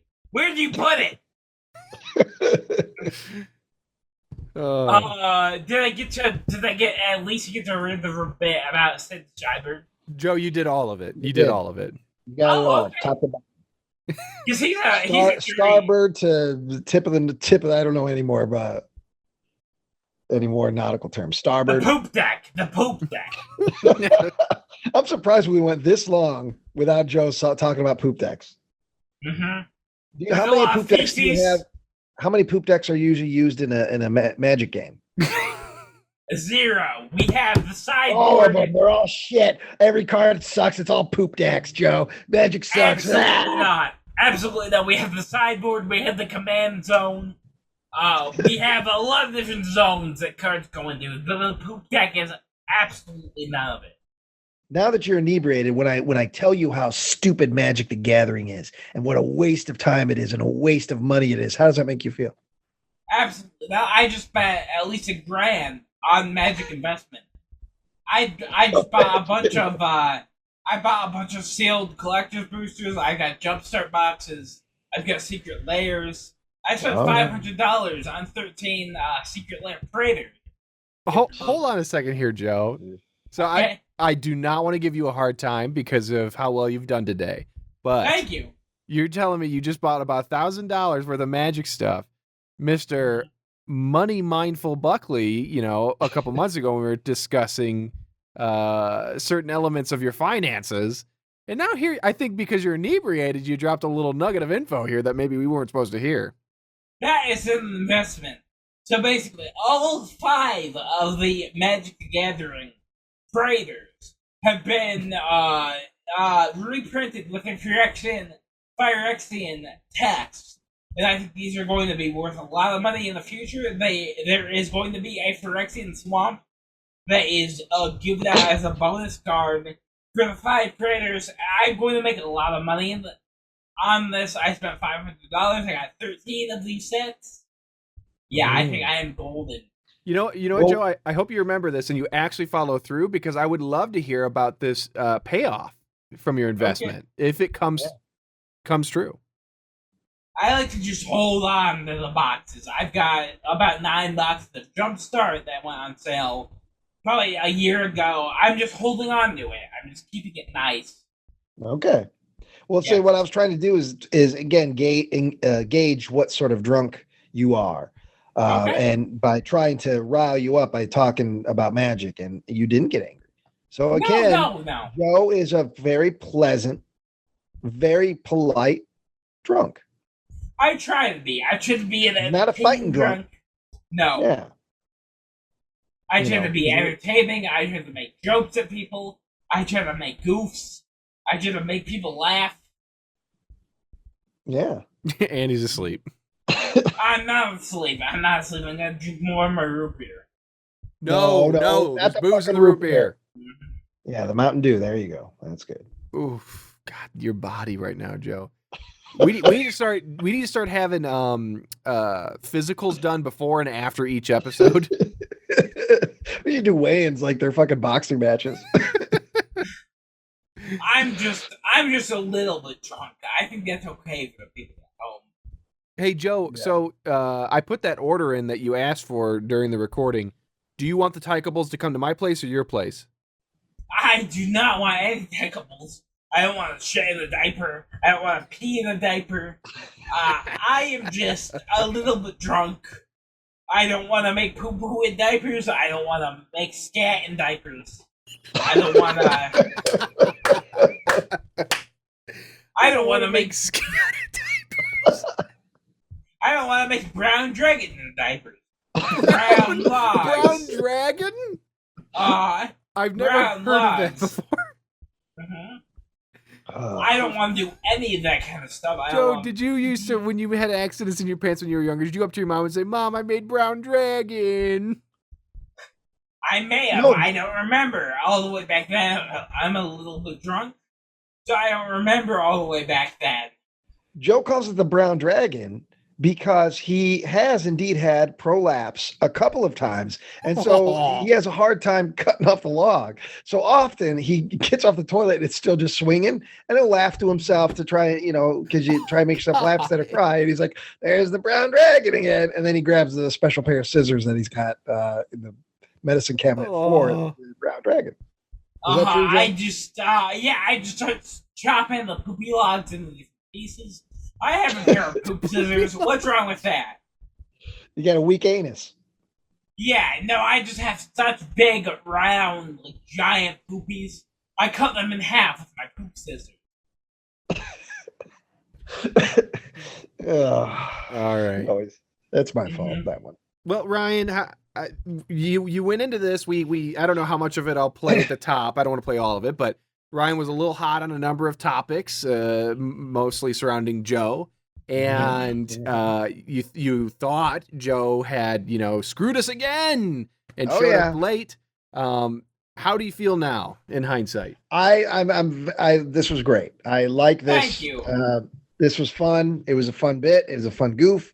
I like that Joe had to put in some work. Also, Joe doing any sort of pre-production or prep for any of this always makes me smile. So I'm glad that forced Joe to do a little work for the Man with No Brain, which it's nice for you to put in the effort for our channel. I did 5 pages. I did 5 whole pages. And I completely wrote those out. I'm not sure if I did all of them. I'll have to rely on Tyler. You got them all. I now my only thing is why I am a little concerned about you right now, Joe. So like I said, I don't want you to drink anymore. Okay. I can do that. You promise me you're not going to drink any more booze tonight. I promise I will not drink any more alcohol. I will drink the untainted Mountain Dew. I will go to bed Yes. Hey, Joe, what alcohol do you have left right now? Well, I've that's open. That's open. I've got all of the UV blue that is mixed with blue Mountain Dew, and then I've got like most of the shots. I put the watermelon shots in the watermelon. Okay, how about this, Joe? That root beer cup and that cup that has the UV blue, I want you to get up right now and go pour it down that sink down there, Yeah. and I want to hear it sloshing down there. Yeah. If I have to replace the root beer and if I have to replace the Mountain Dew, I'll do that. I understand. The Mountain Dew is completely the Mountain Dew is completely untainted. The root beer has alcohol in it, but I don't No, the cup. drink. You had a cup with a straw in it that had the UV blue Mountain Dew in it. Yes. Yeah, I won't drink it. I won't I drink any more of that. I want you to go pour it out and the cup pour it with the out. root beer in it. I got more ketchup on my fingers. Where is Well, the ketchup? Then it's perfect. You can wash your fingers while you're doing it. Yeah. Come on, Joe, get up and go pour it out. I don't want you to get up so that you'll fall and we'll think it's funny. I want you to get up so you actually pour it out because I'm a little bit worried you'll get lazy and just drink it. Yeah. I will not drink it, but I can try. I can try to give an honest effort to at least pour the Mountain Dew out. All right. Well, we're going to watch and listen. The audience is still with you, Joe. No one has left. Okay, that's good of them. Thank you very much for listening to the Man. We're not wrapping it up. We're not wrapping it up. Get up and pour the shit out. Go. All right. While you do that, Joe, I'm going to compliment you once more and the channel. True to Ryan's word, Ryan said we've rounded a corner. It's time for a new era of the Man with No Brain, and I think the episode 31, which is the recap or the reflection of the trial. Joe as a carny, Joe going through and digging up the trash in Tad's apartment, and then now Joe inebriated and trying to tell Ryan about Jaws, which he knows about. I think these are 3 solid episodes. Yeah. I'm sorry I should give up. I'm trying to get up at the moment. Well, stand up first. Don't stand up before you get the drink. Stand up. Stand up and get your bearings straight. Okay. All right. Now take the glasses, the cups in each hand. Okay. It's gonna be hard. Don't worry about the camera right now. Don't worry about this. The glass fell. Oh no. Yeah. Well, there we can see his microphone. This is getting a little dangerous here. Joe, is it like a full-on spill? One second. I'm gonna stand in a moment. No. I was just asking you, is it like a liquid spill?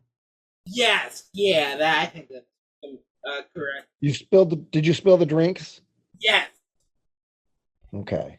Do you have anything to wipe it up with? No. Is there any a towel? napkins from the food? 1 second. Oh boy. He's gonna impale himself on something. I was gonna warn him before we sign off that to not try and go upstairs today. No, I don't believe I'm gonna go up that. Fall back.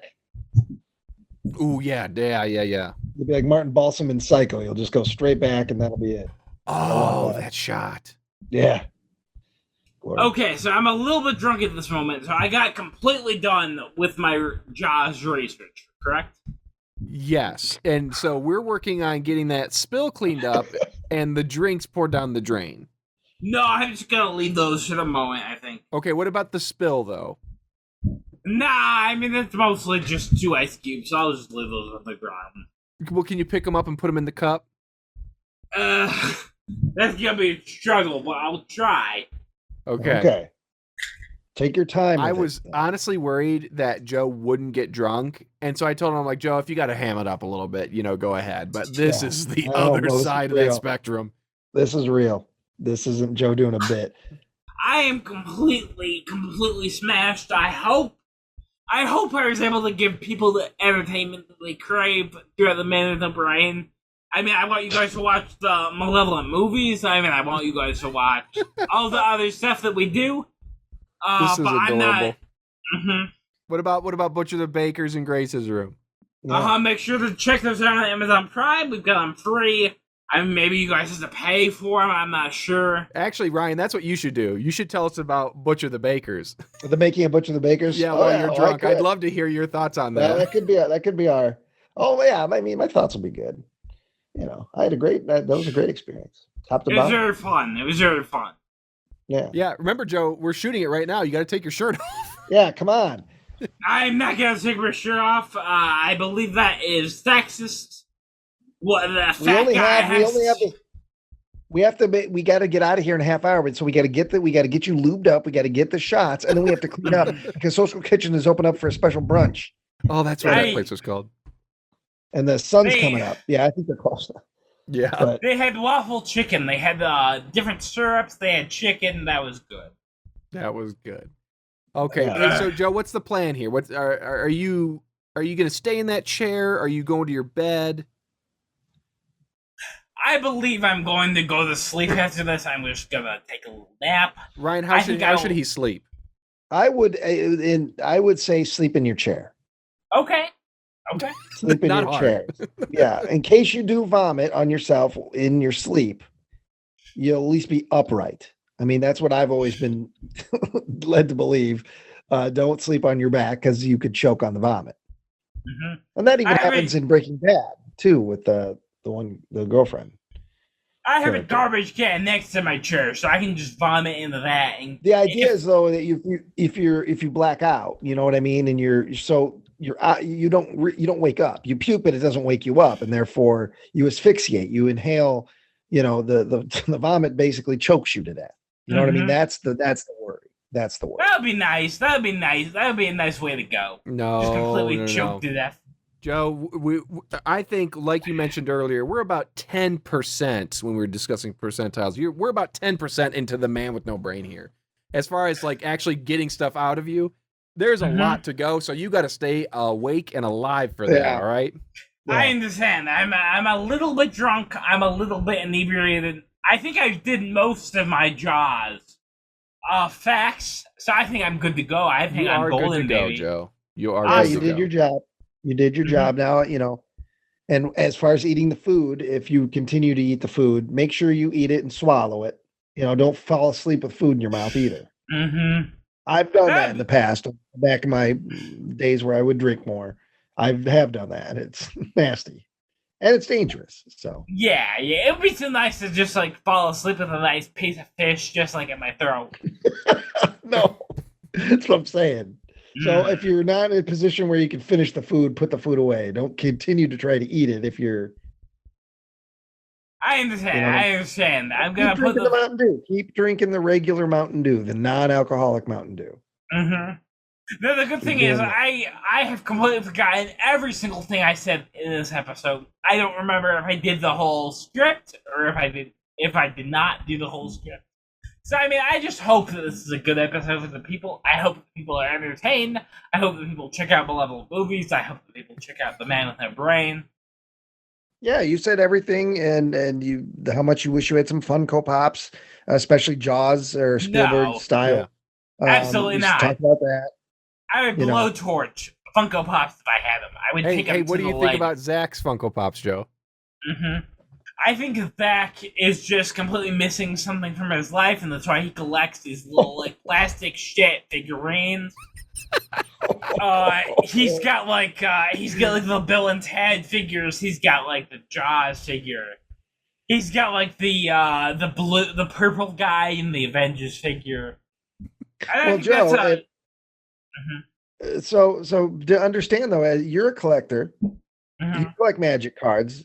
Yeah. So is it safe to say that you're missing something in your life because you're a collector? Oh yeah. I would believe so. Yeah. Oh, okay. I just want to say that was easy. You know. But at least I can play like a little card game. Joe, say I'm the captain now. I'm the captain now. Look at my hat. I'm the captain now. So what? I'm a little bit drunk. So what? I did all right, we're at sea. Right now, Joe, we're at sea. You are the captain of a large ocean liner full of tourists and full of families and full of honeymooners, innocent people that are trusting you to get them from port to destination safely. But But you see, Get back down in the skirt. No, I'm saying there's a storm on the horizon, and it could be very choppy. So you have the choice you can either go right through the storm and make your day and be able to get to the destination on time, which is what the passengers want, but it could be unsafe, or you have to take them around an alternate thing, which they may lose a day on the island and a hotel stay, etc. What's the choice, Captain? What's your choice? I believe like most of the people on board to just start shotgunning each other. Like maybe try to like just start like making sure that climate change just is like slowed down a little bit. Just shotgun each other, make sure there's no one left alive on the boat. Just like a nice empty boat, just chugging gasoline. Yeah. So the boat's not sinking. You just have to decide whether you go through a potentially dangerous, choppy storm and still be on time, or if you take an alternate route, which may make the people lose. It's a captain decision. You're the captain. Now you're talking about climate change and gasoline. Yeah. Full steam ahead in the iceberg sea. I don't believe in climate change. I think we were completely fine. There's no such thing as icebergs. Ice is no longer a thing that humans have to be concerned about. I think we can just go completely straight through. We can just dump a bunch of gasoline into the ocean. I think it's completely fine. Yeah. All right, Joe, stop right now. Okay. I want to do some really quick word association. So when I say a word, you tell me the first thing that comes to your mind. Okay. Okay. All right, you ready? Yeah, I'm ready. Alive. Alive. Mostly dead. Alive. Just in the coffin. Tyrannosaurus Rex. It's like that cool movie where like the Jurassic Park. I think that's the way to go. Diet Coke. Regular Coke. I don't want none of that dire shit. Yeah. Screwdriver.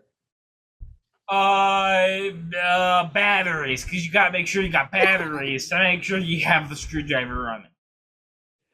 Deodorant. Make sure you shower, make sure you're not stinky. Don't show up to the magic gathering events all stinking, disgusting, putrid. Absolutely not. Earlobe. Like some earrings. Yeah, just like some nice cool like earrings. Just put them in there. T-shirt. Completely nude. I want to see a woman completely nude. I want to see her boobs. I want to see her pussy. Everything. Shopping bag. You gotta make sure that you don't completely mine the earth of all its resources. Don't make sure you don't like take all the plastics out of the earth and just like put them in the like disgusting bags and just kill them all. And make sure we die at like age 40. Buckley family, very nice people. Very nice people, not drunk, completely sober, non-molesting, never molested.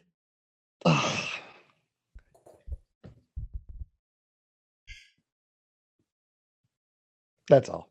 Okay, that's good. all. That's good at least. That's good. I don't know if they got weird or honest there at the end. That's why I was like, I'm done. Have never molested. Never would touch a child. All right, Joe. Well, hey, Joe. It was good to see you.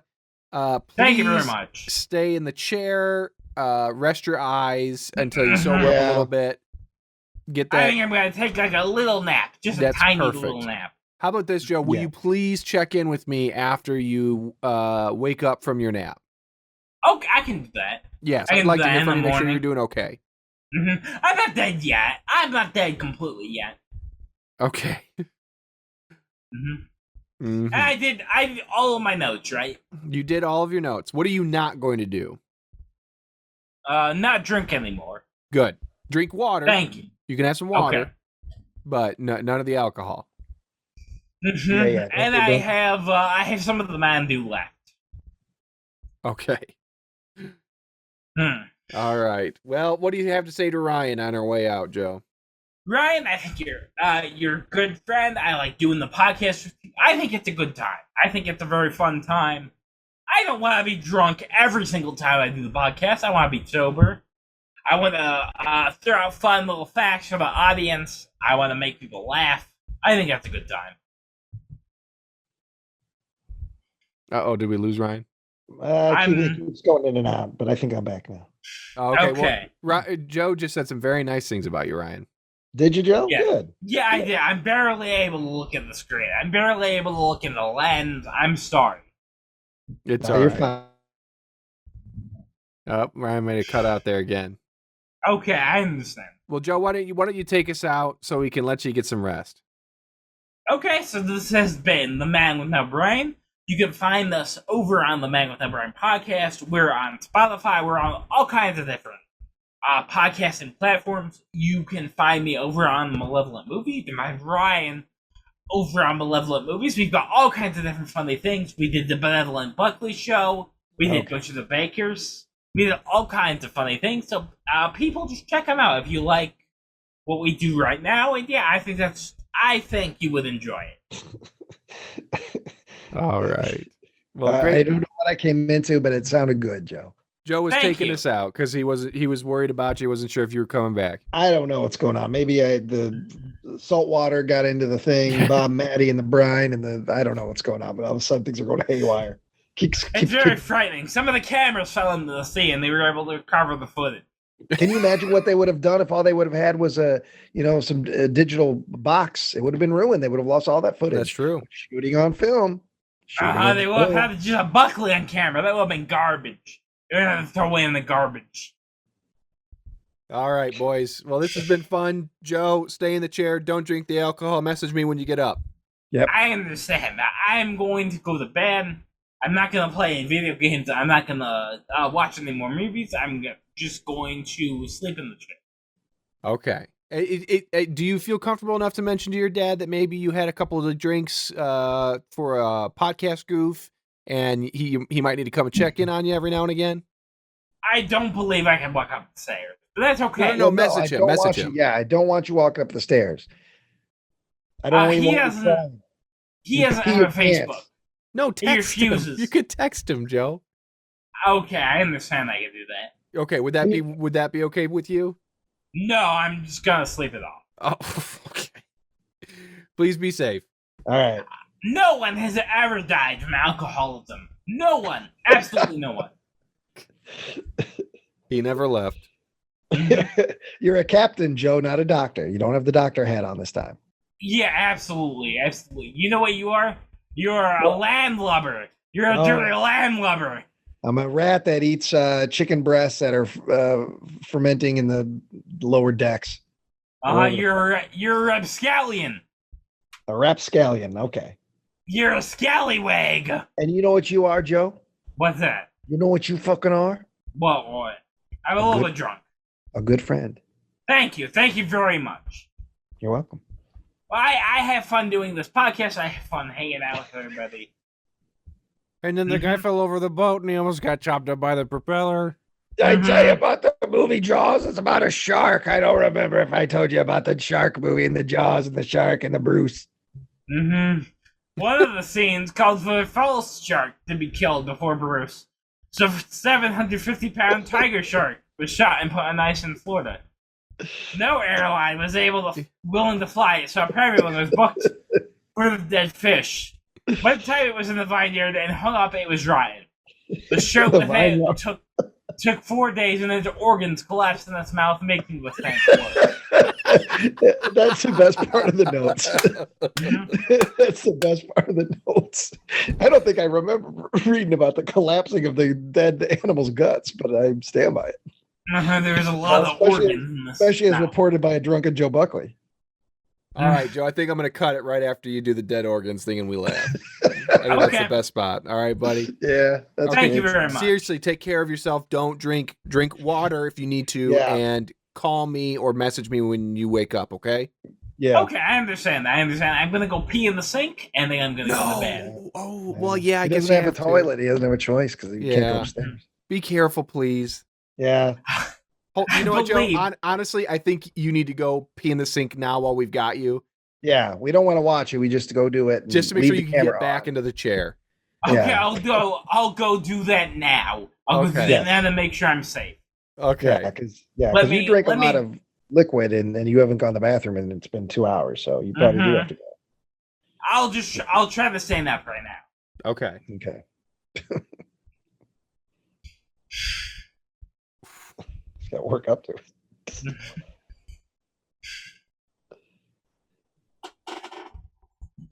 Wait. Use your hands. Yeah, use whatever you got around you to help prop you up. Use the table and whatnot, the wall. Although that wall looks like it could fall. Is there a hole in your armpit? No. You need to go get that Old Spice Below Deck. I had to buy some of that yesterday. The I don't anti-chafing believe stick. so. Yeah, I for don't my believe legs, so. Joe, for does my it? thighs and under my arms from all the walking. It's been so hot. And these cotton shirts, it's just awful, the chafing. So I had to go and bought some of that shit Below Deck. Old Spice. Okay, careful, Joe. Oh my God, Joe, please be careful. Just grip stuff the whole way. Yeah.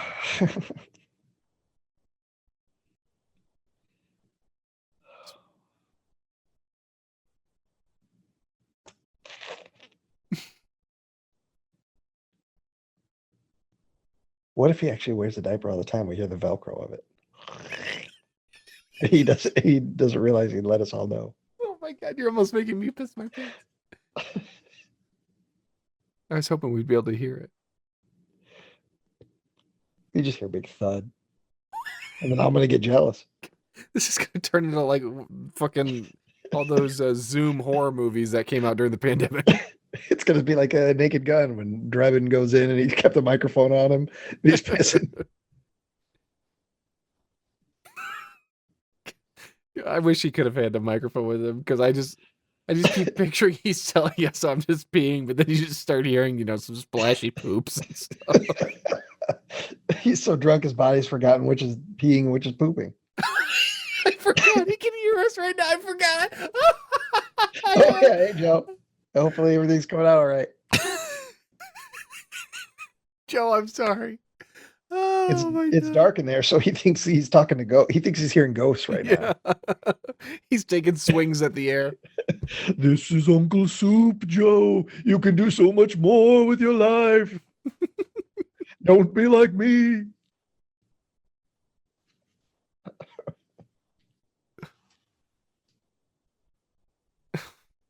He pees in that sink constantly. Oh yeah, at the very least. The very least. I wonder if it's That like sink is a petri dish. 'cause I've been in his basement before, but I don't remember what the sink looks like. I'm assuming it's probably like, is he on his tiptoes or is he getting a little stool? And If he has a stool, we know he does it all the time. yeah, So if you see a little stool, I thought I heard his belt. that or he did try to go upstairs, like the creaking of a door almost. Oh. Ooh. Here comes the captain. You hear the labored breathing of a buckler.